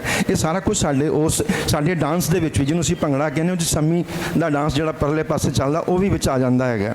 ਇਹ ਜਿਹੜੀਆਂ ਚੀਜ਼ਾਂ ਹੈਗੀਆਂ, ਮੇਰਾ ਖਿਆਲ ਹੈ ਕਿ ਇਸੇ ਕਰਕੇ ਪੰਜਾਬੀਅਤ ਜਿਹੜੀ ਹੈ ਉਹ ਹਮੇਸ਼ਾ ਹੀ ਇੱਕ ਮਿਕਸਡ ਕਲਚਰ ਦਾ ਨਾਮ ਰਹੇਗੀ। ਮੈਂ ਇੱਕ ਛੋਟੀ ਜਿਹੀ ਗੱਲ ਹੋਰ ਕਰਕੇ ਫਿਰ ਆਪਾਂ ਇੱਕ ਦੋ ਸਵਾਲ ਲਵਾਂਗੇ।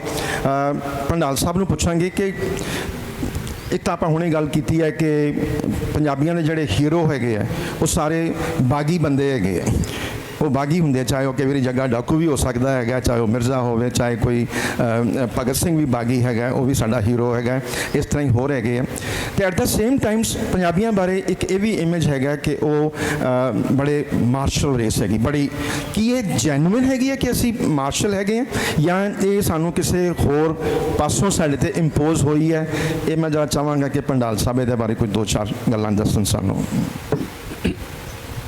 ਦੁਨੀਆ ਦੇ ਵਿੱਚ ਬਹੁਤ ਸਾਰੀਆਂ ਕੌਮਾਂ ਕਹਿ ਲਈਏ ਹਨ ਜਿਹੜੀਆਂ ਕਿ ਇਹੀ ਸਮਝਦੀਆਂ ਕਿ ਦੁਨੀਆ ਦੇ ਸਭ ਤੋਂ ਸੁਪੀਰੀਅਰ, ਸਭ ਤੋਂ ਵਧੀਆ ਅਸੀਂ ਹਾਂ, ਤੇ ਮੈਨੂੰ ਲੱਗਦਾ ਅਸੀਂ ਪੰਜਾਬੀ ਵੀ ਉਹਨਾਂ ਦੇ ਵਿੱਚੋਂ ਹੀ ਹਾਂ। ਮਾਰਸ਼ਲ ਕੋਈ ਵੀ ਹੋ ਸਕਦਾ ਹੈ। ਅਸਲ 'ਚ ਪੰਜਾਬੀਆਂ ਦੇ ਮਾਰਸ਼ਲ ਹੋਣ ਦੀ ਧਾਰਨਾ ਜਿਹੜੀ ਹੈ ਇਹ ਅੰਗਰੇਜ਼ਾਂ ਨੇ ਸਾਨੂੰ ਦਿੱਤੀ ਹੈ, ਅੰਗਰੇਜ਼ਾਂ ਨੇ ਘੜੀ ਹੈ। ਕਿਉਂਕਿ 19ਵੀਂ ਸਦੀ ਦੇ ਵਿੱਚ ਉਹ ਆਪ ਵੀ ਇਹੀ ਵਿਸ਼ਵਾਸ ਕਰਦੇ ਸਨ ਕਿ ਕੌਮਾਂ ਦਾ ਕੋਈ ਬਹੁਤ ਵਿਸ਼ੇਸ਼ ਸੁਭਾਅ ਹੋ ਸਕਦਾ ਹੈ। ਹੁਣ ਅਸੀਂ ਜੋ ਪਹਿਲਾਂ ਹੀ ਥੋੜੀ ਡਿਸਕਸ਼ਨ ਕੀਤੀ ਸੀ, ਸੋ ਮੈਨੂੰ ਲੱਗਦਾ ਕਿ ਉਹ ਵੀ ਇਸ ਚੀਜ਼ ਤੇ ਆ ਕੇ ਪ੍ਰੋਬਲਮੈਟਿਕ ਹੋ ਜਾਂਦੀ ਹੈ ਕਿ ਇੱਕ ਇਤਿਹਾਸ ਵਿੱਚੋਂ ਜੇਕਰ ਅਸੀਂ ਕੁਝ ਸਾਂਝੇ ਤੱਤ ਲੱਭ ਲੈਂਦੇ ਹਾਂ, ਤਾਂ ਉਸ ਦੇ ਨਾਲ ਇਹ ਵੀ ਹੈ ਕਿ ਉਹ ਤੱਤ ਕਿਤੇ ਨਾ ਕਿਤੇ ਹੋਰ ਖਿੱਤਿਆਂ ਵਿੱਚ ਰਹਿਣ ਵਾਲੇ ਲੋਕਾਂ ਵਿੱਚ ਵੀ ਪਏ ਹੁੰਦੇ ਆ।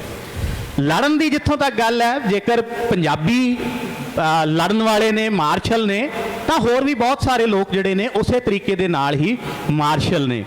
ਅਸਲ ਦੇ ਵਿੱਚ ਮੈਨੂੰ ਇਹ ਜਾਪਦਾ, ਜਿਵੇਂ ਮੈਮ ਨੇ ਵੀ ਗੱਲ ਕੀਤੀ ਸੀ, ਕਿ ਅਸੀਂ ਇਸ ਵੇਲੇ ਜਾਂ ਅੰਗਰੇਜ਼ਾਂ ਤੋਂ ਬਾਅਦ, ਅੰਗਰੇਜ਼ਾਂ ਦੇ ਇੱਥੇ ਆਉਣ ਤੋਂ ਬਾਅਦ ਅਸੀਂ ਜੋ ਬਣ ਗਏ, ਜਿਸ ਤਰ੍ਹਾਂ ਦੀ ਉਹਨਾਂ ਨੇ ਸਾਡੀ ਸੋਸ਼ਲ ਇੰਜੀਨੀਅਰਿੰਗ ਕੀਤੀ, ਇਸ ਵੇਲੇ ਸਾਨੂੰ ਜ਼ਰੂਰਤ ਇਹ ਹੈ ਕਿ ਉਸ ਸੋਸ਼ਲ ਇੰਜੀਨੀਅਰਿੰਗ ਬਾਰੇ ਥੋੜਾ ਵਿਚਾਰਨ ਦੀ ਜ਼ਰੂਰਤ ਹੈ। ਜਿਵੇਂ ਮੈਮ ਨੇ ਕਿਹਾ ਨਾ ਕਿ ਔਰਤਾਂ ਨੂੰ ਦੀ ਰਿਪਰੈਜ਼ੈਂਟੇਸ਼ਨ ਵੱਧ ਹੋਣੀ ਚਾਹੀਦੀ ਹੈ, ਦਿਆ ਕਰੋ। ਜਦ ਕਿ ਪੰਜਾਬ ਬਾਰੇ ਇਹ ਆਮ ਧਾਰਨਾ ਹੈ ਕਿ ਪੰਜਾਬੀ ਜਿਹੜੀ ਹੈ, ਇਹ ਪੰਜਾਬ ਲੋਕ ਜਿਹੜੇ ਨੇ ਇਹ ਇੱਕ ਐਗੈਲੀਟੇਰੀਅਨ ਲੋਕ ਤਾਂ ਹੈ, ਸਮਾਨਤਾ ਵਾਲਾ ਵੀ ਸਮਾਜ ਹੈ ਇੱਥੇ, ਪਰ ਇਹ ਇੱਕ ਤਰ੍ਹਾਂ ਨਾਲ ਜਿਹੜੀ ਪਿੱਤਰ ਸੱਤਾ ਵਾਲਾ ਵੀ ਸਮਾਜ ਹੈ। ਔਰ ਅੰਗਰੇਜ਼ਾਂ ਨੇ ਮਾਰਸ਼ਲ ਕੌਮਾਂ ਕਿਹਾ ਹੀ ਉਹਨਾਂ ਨੂੰ ਸੀ ਜਿਨ੍ਹਾਂ ਸਮਾਜਾਂ ਦੇ ਵਿੱਚ ਉਹਨਾਂ ਇਹ ਦੇਖਿਆ ਕਿ ਮਰਦਾਵਾਂ ਦਾਬਾ ਬਹੁਤ ਭਾਰੂ ਹੈ। ਕਿੰਨਾ ਭਾਰੂ ਸੀ ਇਹ ਵੀ ਦੇਖਣ ਵਾਲੀ ਗੱਲ ਹੈ, ਕਿਉਂਕਿ ਅੰਗਰੇਜ਼ ਵੀ ਆਪਣੀਆਂ ਐਨਕਾਂ ਦੇ ਨਾਲ ਦੇਖ ਰਹੇ ਸਨ। ਜਦ ਕਿ ਸੱਚ ਇਹ ਹੈ ਕਿ ਉਹ ਸਾਰੀ ਪਿੱਤਰ ਕੀ ਆਧਾਰਿਤ ਜਿਹੜੀ ਸੋਚ ਹੈ, ਪ੍ਰੈਕਟਿਸਿਸ, ਅਮਲ ਨੇ ਜਿਹੜੇ, ਉਹ ਬਹੁਤ ਸਾਰੇ ਅਸਲ 'ਚ ਅੰਗਰੇਜ਼ਾਂ ਨੇ ਵੀ ਆਪਣੇ ਕਾਨੂੰਨ ਬਣਾ ਕੇ ਸਾਡੇ ਉੱਤੇ ਲਾਗੂ ਕੀਤੇ। ਔਰਤ ਨੂੰ ਵਿਰਾਸਤ ਤੋਂ ਮਹਿਰੂਮ ਅੰਗਰੇਜ਼ਾਂ ਨੇ ਆ ਕੇ ਸਭ ਤੋਂ ਪਹਿਲਾਂ ਕੀਤਾ। ਉਸ ਤੋਂ ਪਹਿਲਾਂ ਸਾਡੇ ਇੱਥੇ ਨਾ ਤਾਂ ਸੰਪਤੀ ਜਿਹੜੀ ਹੈ ਜਿਹੜੇ ਲੋਕਾਂ ਕੋਲ ਸੀ, ਉਹਦੀ ਵੰਡ ਇੰਨੀ ਜ਼ਿਆਦਾ, ਮੈਂ ਕਹਿ ਸਕਦਾ ਕਿ ਡਿਵੀਜ਼ਨ ਇਸ ਤਰ੍ਹਾਂ ਦੀ ਸੀ, ਔਰ ਨਾ ਹੀ ਸਮਾਜਿਕ ਜਿਹੜੇ ਪਾੜੇ ਸਨ ਉਹ ਇੰਨੇ ਤਿੱਖੇ ਸਨ। ਅੰਗਰੇਜ਼ਾਂ ਨੇ ਸੈਂਸਸ ਨੂੰ ਆਧਾਰ ਬਣਾ ਕੇ ਹੋਰ ਤਰੀਕਿਆਂ ਦੇ ਨਾਲ ਸਾਡੀਆਂ ਪਛਾਣਾਂ ਨੂੰ ਗੂੜਿਆਂ ਕੀਤਾ। ਮੈਂ ਇਹ ਨਹੀਂ ਕਹਿੰਦਾ ਕਿ ਪਹਿਲਾਂ ਪਛਾਣਾਂ ਨਹੀਂ ਸਨ, ਲੇਕਿਨ ਅੰਗਰੇਜ਼ਾਂ ਨੇ ਇਹਨਾਂ ਪਛਾਣਾਂ ਨੂੰ ਗੂੜਿਆਂ ਕੀਤਾ। ਔਰ ਈਵਨ ਜੈਂਡਰ ਦੇ ਮਸਲੇ ਦੇ ਵਿੱਚ ਵੀ ਉਹਨਾਂ ਨੇ ਸਾਡੇ ਜਿਹੜੀ ਪਿੱਤਰ ਕੀ ਸੱਤਾ ਆਧਾਰਿਤ ਮੁੱਲ ਨੇ ਉਹਨਾਂ ਨੂੰ ਸਖਤ ਕੀਤਾ। ਜਦ ਕਿ ਮੈਂ ਇੱਕ ਆਖਰੀ ਗੱਲ ਇਹ ਕਰਨੀ ਚਾਹੁੰਦਾ ਇਸ ਗੱਲ ਦੇ ਵਿੱਚ ਕਿ ਜਦੋਂ ਅਸੀਂ ਸਗੋਂ ਦੇਖਦੇ ਹਾਂ ਨਾ, ਇਤਿਹਾਸ ਵੀ ਫਰੋਲਦੇ ਹਾਂ, ਤਾਂ ਸਾਨੂੰ ਇਹ ਦਿਸਦਾ ਕਿ ਅਸਲ 'ਚ ਜੇ ਪੰਜਾਬੀ ਜਾਂ ਪੰਜਾਬੀਅਤ ਦੀ ਪਛਾਣ ਕਰਨੀ ਹੈ ਅਸੀਂ, ਤਾਂ ਉਹ ਪੰਜਾਬ ਦੀ ਔਰਤ ਤੋਂ ਅਸੀਂ ਕਰ ਸਕਦੇ ਹਾਂ। ਉਹਦਾ ਕਾਰਨ ਇਹ ਹੈ ਕਿ ਪਿਛਲੇ 10 ਸਾਲਾਂ ਦੇ ਵਿੱਚ ਜਿਹੜੀ ਜੈਨੇਟਿਕਸ ਦੀ ਰਿਸਰਚ ਹੋਈ, ਹੁਣ ਨਵੀਂ ਡਿਵੈਲਪਮੈਂਟ ਹੋਈ, ਉਹਨੇ ਬਹੁਤ ਸਾਰੇ ਨਵੇਂ ਤੱਥ ਸਾਡੇ ਸਾਹਮਣੇ ਰੱਖੇ। DNA MT ਇੱਕ ਐਸਾ DNA ਹੈ ਜਿਹੜਾ ਕਿ ਔਰਤ ਔਰਤ ਦਾ ਸਿਰਫ ਔਰਤ ਤੋਂ ਔਰਤ ਤੱਕ ਹੀ ਟਰੈਵਲ ਕਰਦਾ ਹੈ। ਉਹ ਧੀ, ਮਾਂ, ਨਾਨੀ, ਫਿਰ ਉਸ ਤੋਂ ਨਾਨੀ ਨਾਨੀ ਨਾਨੀ ਨਾਨੀ ਇਸ ਪਾਸੇ ਨੂੰ ਹੀ ਹੈ। ਔਰ ਇੱਕ ਵਾਈ ਕ੍ਰੋਮੋਸੋਮ ਹੈ ਜਿਹੜਾ ਕਿ ਜੈਂਡਰ ਨਿਰਧਾਰਿਤ ਕਰਦਾ ਹੈ। ਇਹ ਪਿਤਾ ਵਾਲਾ ਕ੍ਰੋਮੋਸੋਮ ਹੈ ਜਿਹੜਾ ਕਿ ਪਿਤਾ ਔਰ ਦਾਦਾ ਪੜਦਾਦਾ ਇੱਧਰ ਨੂੰ ਹੀ ਜਾਂਦਾ। DNA ਐਨਾਲਿਸਿਸ ਨੇ ਇਹ ਦੱਸਿਆ ਕਿ ਜਿਹੜਾ ਔਰਤ ਦਾ DNA ਐਮਟੀ ਹੈ ਉਹ ਇਸ ਖਿੱਤੇ ਦੇ 70 ਤੋਂ 90% ਔਰਤਾਂ ਦੇ ਵਿੱਚ ਉਹ DNA ਉਹ ਅਨਸੈਸਟਰੀ ਉਸ ਮਨੁੱਖ ਤੱਕ, ਉਸ ਔਰਤ ਤੱਕ ਪਹੁੰਚਦੀ ਹੈ ਜਿਹੜੀ ਅਫਰੀਕਾ ਤੋਂ ਤੁਰ ਕੇ ਤੇ ਇੱਥੇ ਭਾਰਤ ਦੇ ਵਿੱਚ ਆਈ ਸੀ। ਉਹ ਐਂਸ਼ੀਐਂਟ ਜਿਹੜਾ ਹੋਮੋ ਸੇਪੀਅਨ ਪਹਿਲਾ, ਜਦ ਕਿ ਇਹ ਗਿਣਤੀ ਮਰਦ ਦੇ ਵਿੱਚ ਸਿਰਫ 20 ਤੋਂ 40% ਹੈ। ਇਹਦਾ ਮਤਲਬ ਹੈ ਕਿ ਮਰਦ ਤਾਂ ਬਾਹਰੋਂ ਆਉਂਦੇ ਰਹੇ ਲੇਕਿਨ ਔਰਤਾਂ ਹਮੇਸ਼ਾ ਇੱਥੇ ਰਹੀਆਂ। ਔਰ ਉਹ ਇੱਥੇ ਅੱਜ ਵਾਲੀ ਔਰਤ ਜਿਹੜੀ ਹੈ ਉਹ ਪ੍ਰਾਚੀਨ ਔਰਤ ਤੋਂ ਲੈ ਕੇ ਤੁਰਦਿਆਂ ਇੱਥੇ ਤੱਕ ਪਹੁੰਚਦੀ ਹੈ। ਸੋ ਇਸ ਪੱਖ ਤੋਂ ਵੀ ਮੈਨੂੰ ਲੱਗਦਾ ਜੇ ਅਸੀਂ ਪੰਜਾਬੀਅਤ ਦੀ ਪਛਾਣ ਕਰਨੀ ਹੈ ਤਾਂ ਸਾਨੂੰ ਔਰਤ ਨੂੰ ਇਸ ਸਮਾਜ ਦੇ ਵਿੱਚ ਔਰਤ ਦੇ ਇਸ ਤੱਥ ਨੂੰ ਸਾਹਮਣੇ ਰੱਖਣਾ ਪਏਗਾ। ਅਸੀਂ ਪਿੱਛੇ ਨੂੰ ਵਾਪਸ ਸਾਨੂੰ ਜਾਣਾ ਪਏਗਾ। Thank you. ਗੁਰਮੀਤ ਜੀ, ਤੁਹਾਡੇ ਕੋਲ ਆਖਰੀ ਸਵਾਲ, ਫਿਰ ਆਪਾਂ ਇੱਕ ਅੱਧਾ ਸਵਾਲ ਉਹਨਾਂ ਦਾ ਲਵਾਂਗੇ। ਪੰਜਾਬ ਤੋਂ ਬਾਹਰ ਵੀ ਜਿਹੜਾ ਆਪਣਾ ਟ੍ਰੈਡੀਸ਼ਨਲ ਪੰਜਾਬ ਹੈ, ਚਾਹੇ ਇੱਧਰਲਾ ਜਾਂ ਉੱਧਰਲਾ ਹੈ, ਇਸ ਵੇਲੇ ਇਸ ਪੰਜਾਬ ਤੋਂ ਬਾਹਰ ਵੀ ਬੜਾ ਪੰਜਾਬ ਵਸਦਾ ਪਿਆ ਹੈਗਾ ਔਰ ਉਹ ਆਪਣੀ ਪੰਜਾਬੀਅਤ ਵੀ ਨਾਲ ਬਹੁਤ ਕਾਇਮ ਰੱਖਦਾ ਪਿਆ ਹੈਗਾ। ਤੁਸੀਂ ਦੁਨੀਆ 'ਚ ਬੜਾ ਘੁੰਮੇ ਹੈਗੇ ਹੋ, ਸਾਨੂੰ ਉਹਦੇ ਬਾਰੇ ਦੱਸੋ ਕਿ ਉਹ ਕਿਸ ਤਰ੍ਹਾਂ ਇਹਨੂੰ ਆਪਣੀ ਪੰਜਾਬੀਅਤ ਨੂੰ ਕਾਇਮ ਰੱਖਣ ਦੀ ਕੋਸ਼ਿਸ਼ ਕਰ ਰਹੇ ਹੈਗੇ।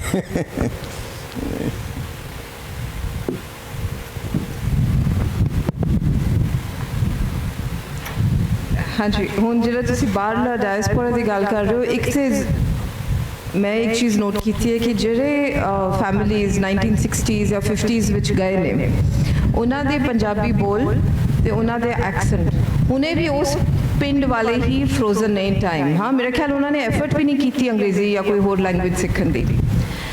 ਪਰ ਮੈਨੂੰ ਸਭ ਤੋਂ ਜ਼ਿਆਦਾ ਇੰਪ੍ਰੈਸਿਵ ਉਦੋਂ ਮੇਰਾ ਐਕਸਪੀਰੀਅੰਸ ਹੋਇਆ ਸੀ ਜਦੋਂ ਮੈਨੂੰ ਅਬਾਊਟ 20 ਇਅਰਸ ਅਗੋ ਮੈਨੂੰ ਵਿਕਟੋਰੀਆ ਐਲਬਰਟ ਮਿਊਜ਼ੀਅਮ ਲੰਡਨ ਵਿੱਚ ਇਹਨਾਂ ਨੇ ਇਨਵਾਈਟ ਕੀਤਾ ਸੀ, ਦੀ ਐਂਗਲੋ ਸਿੱਖ ਹੈਰੀਟੇਜ ਟਰਸਟ, ਤੇ ਉਹਨਾਂ ਨੇ ਪੂਰਾ ਹਾਲ ਜਿਹੜਾ 200 ਬੰਦੇ ਬੈਠਦੇ ਨੇ ਉੱਥੇ ਜ਼ਿਆਦਾਤਰ ਦੇਵਰ ਪੀਪਲ ਜਿਹੜੇ ਲੋਕ ਬੈਠੇ ਹੋਏ ਸੀ ਵਰ ਬਿਟਵੀਨ 20 to 35 and बढ़िया handsome turbans and all of that, but एक चीज़ ज़रूर सी कि there was, I would say 90% बंदे सी and less were girls. That was disappointing. पर एक चीज़ ज़रूर सी कि ਜਦੋਂ ਮੈਂ ਉਹਨਾਂ ਨੂੰ ਪੁੱਛਿਆ ਕਿ ਬਈ about heritage ਜਾਂ ਜ਼ਿਆਦਾ ਪੁੱਛਣ ਦੀ ਵੀ ਨਹੀਂ, ਜਿਹੜਾ ਉਹਨਾਂ ਦੀ ਗੱਲਾਂ ਤੋਂ ਵੀ ਇਹ ਪਤਾ ਲੱਗ ਰਿਹਾ ਸੀ ਕਿ they have a longing for Punjab। ਤੇ ਉਹ ਜਿਹੜਾ ਆਪਣਾ ਵਿਰਸਾ ਫੜਦੇ ਨੇ ਖਾਸ ਕਰ ਇੰਗਲੈਂਡ ਵਿੱਚ, in the United Kingdom, ਉਹ ਜਿਹੜਾ ਹੈਰੀਟੇਜ, ਟੈਂਜੀਬਲ ਹੈਰੀਟੇਜ ਇੱਥੋਂ ਅੰਗਰੇਜ਼ ਲੈ ਗਏ ਨੇ ਟੂ ਯੂਨਾਈਟਿਡ ਕਿੰਗਡਮ, ਉਹਨੂੰ ਬੜਾ ਹੀ ਜਿਸ ਤਰ੍ਹਾਂ ਕਹਿੰਦੇ ਨਾ ਘੁੱਟ ਕੇ ਫੜਦੇ ਨੇ। ਉਦੋਂ ਕਨਵਰਸੇਸ਼ਨਸ ਹੋ ਰਹੀਆਂ ਸੀ ਇੱਥੇ ਪਾਰਲੀਮੈਂਟ ਵਿੱਚ ਜਦੋਂ ਕੁਲਦੀਪ ਨਾਇਰ ਜੀ ਨੇ ਕਿਹਾ ਸੀ ਕਿ ਕੋਹੀਨੂਰ ਵਾਪਸ ਹੋਣਾ ਚਾਹੀਦਾ। ਤੇ ਮੈਂ ਇਹ ਜਿਹੜੇ ਆਡੀਅנס ਸੀ ਇਹਨਾਂ ਵਿੱਚੋਂ ਕੁਝ ਲੋਕ ਨੇ ਜਿਨ੍ਹਾਂ ਨੂੰ ਮੈਂ ਸੁਣਿਆ ਤੇ ਉਹ ਕਹਿੰਦੇ ਨਹੀਂ ਜੀ ਵਾਪਸ ਕਿਉਂ ਹੋਣਾ ਚਾਹੀਦਾ, ਅਸੀਂ ਇੱਥੇ ਬੈਠੇ ਸਾਡੀ ਹੈਰੀਟੇਜ ਹੈ। So the thing is, but ਹੁਣ unfortunately government policies ਇਹ ਨੇ ਕਿ ਜਦੋਂ ਉਹ ਆ ਕੇ ਜਾਂ ਸਾਡੀਆਂ nature of cultural heritage sites ਜਾਂ sacred sites ਇਸ ਤਰ੍ਹਾਂ ਨੇ ਕਿ ਵੀ ਜਦੋਂ ਉਹ ਆਉਂਦੇ ਨੇ ਪੰਜਾਬ ਇੱਥੇ ਤੇ ਉਹੀ ਆਉਂਦੇ ਨੇ ਜਿਹੜੇ ਜਿਨ੍ਹਾਂ ਦੀ ਫੈਮਿਲੀਜ਼ ਇੱਥੇ ਨੇ, but ਜਦੋਂ ਇਹ ਆਪਣੇ historic sites visit ਕਰਨਾ ਚਾਹੁੰਦੇ ਹੋ ਜ਼ਿਆਦਾ ਵੈਸਟ ਪੰਜਾਬ ਜ਼ਿਆਦਾ ਜਾਂਦੇ ਨੇ, ਇੱਥੇ ਘੱਟ ਆਉਂਦੇ ਨੇ। ਤੇ ਇਹ ਮੇਰਾ ਖਿਆਲ ਹੈ ਸਾਡਾ ਆਊਟਰੀਚ ਵੀ ਗਵਰਨਮੈਂਟ ਪਾਲਿਸੀ ਵੀ ਇਸ ਤਰ੍ਹਾਂ ਰਹੀ ਹੈ ਕਿ ਅਸੀਂ ਇੱਥੋਂ ਦਾ ਹੈਰੀਟੇਜ ਜ਼ਿਆਦਾ ਪ੍ਰਮੋਟ ਨਹੀਂ ਕੀਤਾ, ਜ਼ਿਆਦਾ ਦੱਸਿਆ ਨਹੀਂ ਲੋਕਾਂ ਨੂੰ। ਇੱਥੇ ਸਾਡੇ ਆਮ ਮੇਰੀ ਆਪਣੀ ਫੈਮਿਲੀ ਨੂੰ ਨਹੀਂ ਪਤਾ ਕਿ ਵੀ ਬੈਕਯਾਰਡ ਵਿੱਚ ਕੀ ਹੈਗਾ, ਮੈਂ ਹੋਰ ਕਿਸ ਨੂੰ ਕੀ ਕਹਾਂ। ਸੋ ਸਾਡਾ we are very disconnected from a material culture. So ਉਹ ਫਿਰ it kind of translates into other countries also. Thank you very much, ਬਹੁਤ ਬਹੁਤ ਧੰਨਵਾਦ ਤੁਹਾਡਾ। ਦੋਸਤੋ, ਤੁਹਾਡੇ ਚੋਂ ਕੋਈ ਕਿਸੇ ਵੇਲੇ ਕੋਈ ਗੱਲ ਕਰਨੀ ਚਾਹੁੰਦਾ ਹੋਵੇ ਸਾਡੇ ਕਿਸੇ ਸਪੀਕਰ ਦੇ ਨਾਲ, ਅਸੀਂ ਉਹਨਾਂ ਨੂੰ ਬੜਾ ਵੈਲਕਮ ਕਰਾਂਗੇ, ਪਲੀਜ਼ ਜੀ। ਮੇਰਾ ਪਹਿਲਾ ਸਵਾਲ ਬੜਾ ਖਤਰਨਾਕ ਹੈ।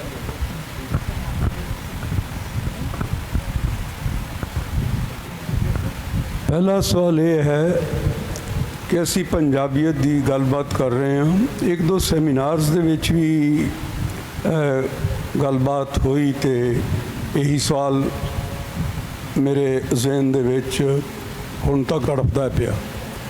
ਕਿ 13ਵੀਂ 14ਵੀਂ ਸਦੀ ਤੋਂ ਪਹਿਲੇ ਪੰਜਾਬੀ ਨਾਂ ਦਾ ਪੰਜਾਬ ਲਫ਼ਜ਼ ਹੀ ਕੋਈ ਨਹੀਂ। ਕਿਸੇ ਗ੍ਰੰਥ, ਕਿਸੇ ਡਿਕਸ਼ਨਰੀ, ਕਿਸੇ ਸਾਹਿਤ, ਕਿਸੇ ਕਵਿਤਾ, ਉਰਦੂ, ਫਾਰਸੀ, ਕਿਸੇ ਜ਼ਬਾਨ ਦੇ ਵਿੱਚ ਇਹ ਲਫ਼ਜ਼ ਨਹੀਂ ਹੈ। ਤਾਂ ਅਸੀਂ ਕੀ ਸਾਂ ਪਹਿਲੇ? ਦੂਜੀ ਗੱਲ, ਲਫ਼ਜ਼ ਹਿੰਦੁਸਤਾਨ ਦਾ ਪਹਿਲੀ ਵਾਰ ਕਿ ਦੂਸਰੀ ਵਾਰ ਬਾਬਾ ਨਾਨਕ ਨੇ ਕਿਹਾ ਕਿ ਹਿੰਦੁਸਤਾਨ ਡਰਾਇਆ। ਲਫ਼ਜ਼ ਹਿੰਦੁਸਤਾਨ ਵੀ ਕਿਤੇ ਕਿਸੇ ਲਿਟਰੇਚਰ, ਕਿਸੇ ਜ਼ਬਾਨ, ਕਿਸੇ ਫਾਰਸੀ, ਕਿਸੇ ਉਰਦੂ, ਕਿਸੇ ਹੋਰ ਜ਼ਬਾਨ ਦੇ ਵਿੱਚ ਇਹ ਨਹੀਂ ਮਿਲਦਾ। ਤਾਂ ਫਿਰ ਇਹ ਪੰਜਾਬੀ ਜ਼ਬਾਨ ਨੂੰ ਅਸੀਂ ਉਦੋਂ ਕੀ ਕਹਿੰਦੇ ਸਾਂ ਤੇ ਅਸੀਂ ਕੌਣ ਸਾਂ?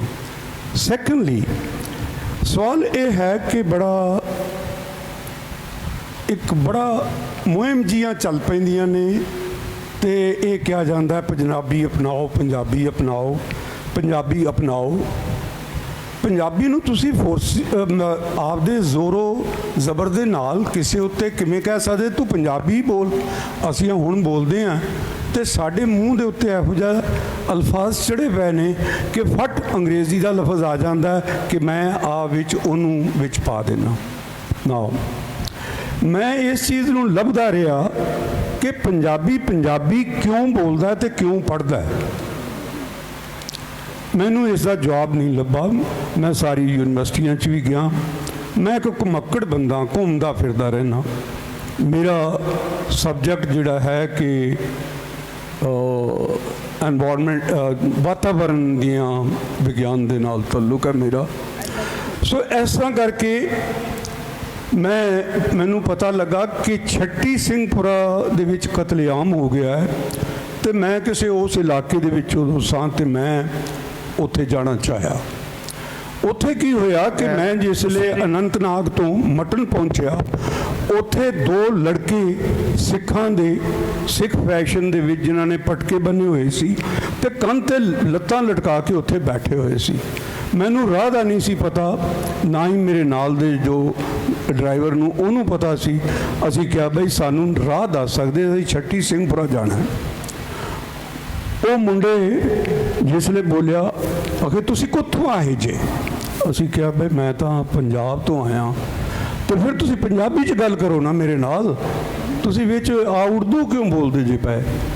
ਮੈਂ ਕਿਹਾ ਬਈ ਤੁਸੀਂ ਇੱਥੋਂ ਦੀ ਸਟੇਟ ਲੈਂਗੁਏਜ ਜ਼ਬਾਨ ਜਿਹੜੀ ਹੈ, ਉਹ ਸਟੇਟ ਜ਼ਬਾਨ ਜਿਹੜੀ ਹੈ ਉਹ ਉਰਦੂ ਹੈ ਤੇ ਤੁਸੀਂ ਉਰਦੂ ਪੜ੍ਹਦੇ ਜੇ, ਤੁਹਾਨੂੰ ਪੰਜਾਬੀ ਆਉਂਦੀ ਹੈ?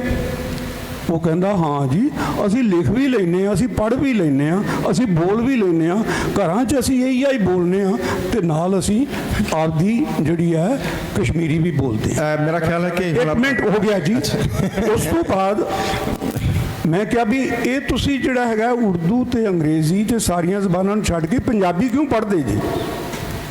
ਕਹਿੰਦਾ ਬਈ ਸਾਡੀ ਗੁਰਬਾਣੀ ਜੋ ਇਹਦੇ ਵਿੱਚ ਹੈ, ਜੇ ਅਸੀਂ ਪੰਜਾਬੀ ਨਹੀਂ ਪੜ੍ਹਾਂਗੇ ਤੇ ਨਹੀਂ ਸਿੱਖਾਂਗੇ ਤੇ ਅਸੀਂ ਉਹਨੂੰ ਕਿਵੇਂ ਪੜ੍ਹਾਂਗੇ? ਮੈਂ ਕਿਹਾ ਮੈਨੂੰ ਜਵਾਬ ਮਿਲ ਗਿਆ ਕਿ ਪੰਜਾਬੀ ਕੀ ਹੈ। ਮੈਂ ਫਿਰ ਆਇਆ ਖਾਲਸਾ ਕਾਲਜ 'ਚ ਗੱਲਬਾਤ ਕੀਤੀ। ਇੱਥੇ ਵੀ ਮੈਂ ਕਿਹਾ ਪ੍ਰੋਫੈਸਰ ਸਾਹਿਬ ਤੁਸੀਂ ਤਾਂ ਪੰਜਾਬੀ ਤਾਂ ਪੜ੍ਹਦੇ ਜੇ ਕਿਉਂਕਿ ਤੁਹਾਨੂੰ ਸਰਕਾਰੀ ਨੌਕਰੀ ਵਾਸਤੇ ਮੈਟ੍ਰਿਕੂਲੇਸ਼ਨ ਤੱਕ ਪੰਜਾਬੀ ਦੀ ਲੋੜ ਹੈ। ਜੇ ਤੁਹਾਡੇ ਕੋਲ ਮੈਟ੍ਰਿਕ ਸਰਟੀਫਿਕੇਟ ਨਹੀਂ ਤੇ ਤੁਹਾਨੂੰ ਕਿਸੇ ਨੇ ਪੰਜਾਬ 'ਚ ਨੌਕਰੀ ਨਹੀਂ ਦੇਣੀ। ਜਾਂ ਦੂਜੇ ਬੰਦੇ ਵੇਖਦੇ ਨੇ ਯਾਰ ਪੰਜਾਬੀ ਸੌਖੀ ਹੈ ਤੇ ਮੈਂ ਹੁਣ ਇਹਦੇ 'ਚ PhD ਕਰ ਲਵਾਂ। ਮੈਂ ਪਹਿਲੇ ਜਵਾਬ ਦਾ ਇਹ ਹੈ ਔਰ ਦੂਸਰਾ ਜੋ ਹੈ ਕਿ ਉਹਦਾ ਸਵਾਲ ਕਰਕੇ ਮੈਂ ਆਪੇ ਹੀ ਜਵਾਬ ਦੇ ਦਿੱਤਾ।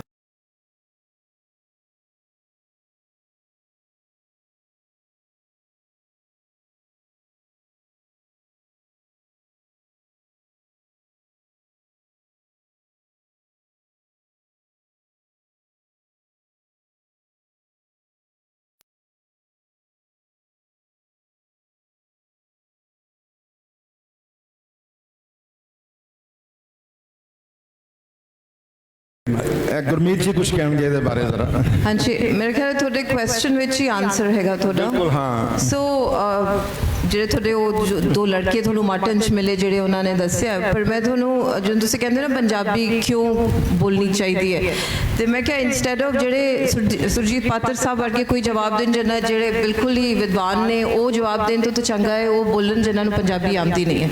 So that's why I said I will volunteer N answer. ਗੱਲ ਇਹ ਹੈ ਕਿ ਵੀ ਸਾਡੀ ਐਜੂਕੇਸ਼ਨ ਮੇਰੀ ਐਜੂਕੇਸ਼ਨ ਇਨ ਸਪਾਈਟ ਆਫ ਸਾਡਾ ਇੰਨਾ ਐਂਕਰਡ ਕਲਚਰਲ ਨੈਰੇਟਿਵ ਹੈਗਾ ਪੰਜਾਬ ਦੇ ਨਾਲ, ਉਸ ਇੰਸਟੀਟਿਊਸ਼ਨਸ ਵਿੱਚ ਹੋਇਆ ਜਿਹਦੇ ਪੰਜਾਬੀ ਨਹੀਂ ਸੀ। ਜਦੋਂ ਅਸੀਂ ਇੱਥੇ 11ਵੀਂ ਵੀ ਪੜ੍ਹਨ ਆਈ ਮੈਂ ਗੁਰਦਾਸਪੁਰ ਵਿੱਚ, ਉਦੋਂ ਵੀ ਸਾਨੂੰ ਰਿਕੁਆਇਰਮੈਂਟ ਨਹੀਂ ਸੀਗੀ ਕਿ ਤੁਸੀਂ ਪੰਜਾਬ ਹਿਸਟਰੀ ਜਾਂ ਪੰਜਾਬੀ ਲੈਂਗੁਏਜ ਪੜ੍ਹੋ। ਪਰ ਜਿੰਨਾ ਮੈਂ ਡਿਪਲੀਟਡ ਫੀਲ ਕਰਦੀ ਹਾਂ ਜਦੋਂ ਮੈਂ ਆਪਣੇ ਕਲਚਰਲ ਹੈਰੀਟੇਜ ਨਾਲ ਇੰਗੇਜ ਕਰਦੀ ਹਾਂ without the language, that's why ਮੈਨੂੰ ਲੱਗਦਾ ਹੈ ਕਿ ਬਈ ਬੰਦਾ ਬਿਨਾਂ ਲੈਂਗੁਏਜ ਦੇ ਤੁਹਾਡੀ ਇੰਨਾ ਇੰਪੋਰਟੈਂਟ ਤੁਹਾਡਾ ਕਲਚਰਲ ਜਿਹੜਾ ਤੁਹਾਡਾ ਹੈਰੀਟੇਜ ਹੈ ਉਹਦੇ ਨਾਲ ਲਿੰਕ ਹੀ ਤੁਹਾਡਾ ਇੰਨਾ ਟੁੱਟਿਆ ਹੋਇਆ ਹੈ ਕਿ ਤੁਹਾਡੀ ਲਾਈਫ ਇਜ਼ ਡਿਪਲੀਟਡ ਆਫ ਦੈਟ ਰਸ। So it is so important to know your language to actually feel kind of rich about it. ਬਿਲਕੁਲ ਠੀਕ ਹੈ ਜੀ, ਬਹੁਤ ਅੱਛਾ, thank you very much.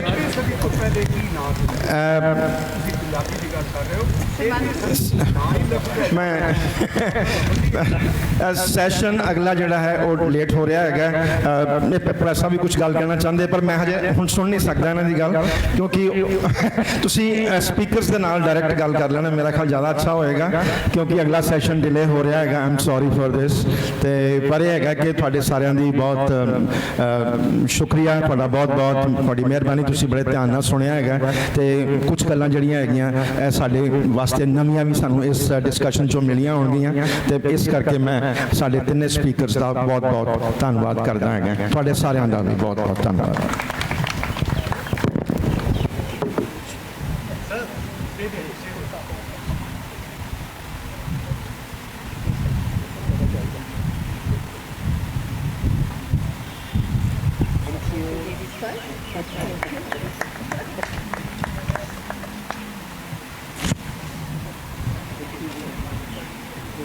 Very nice. You are such a good people.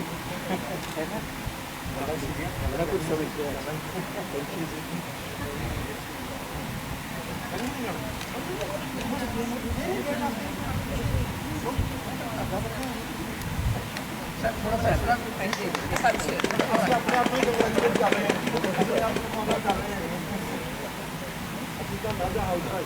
you.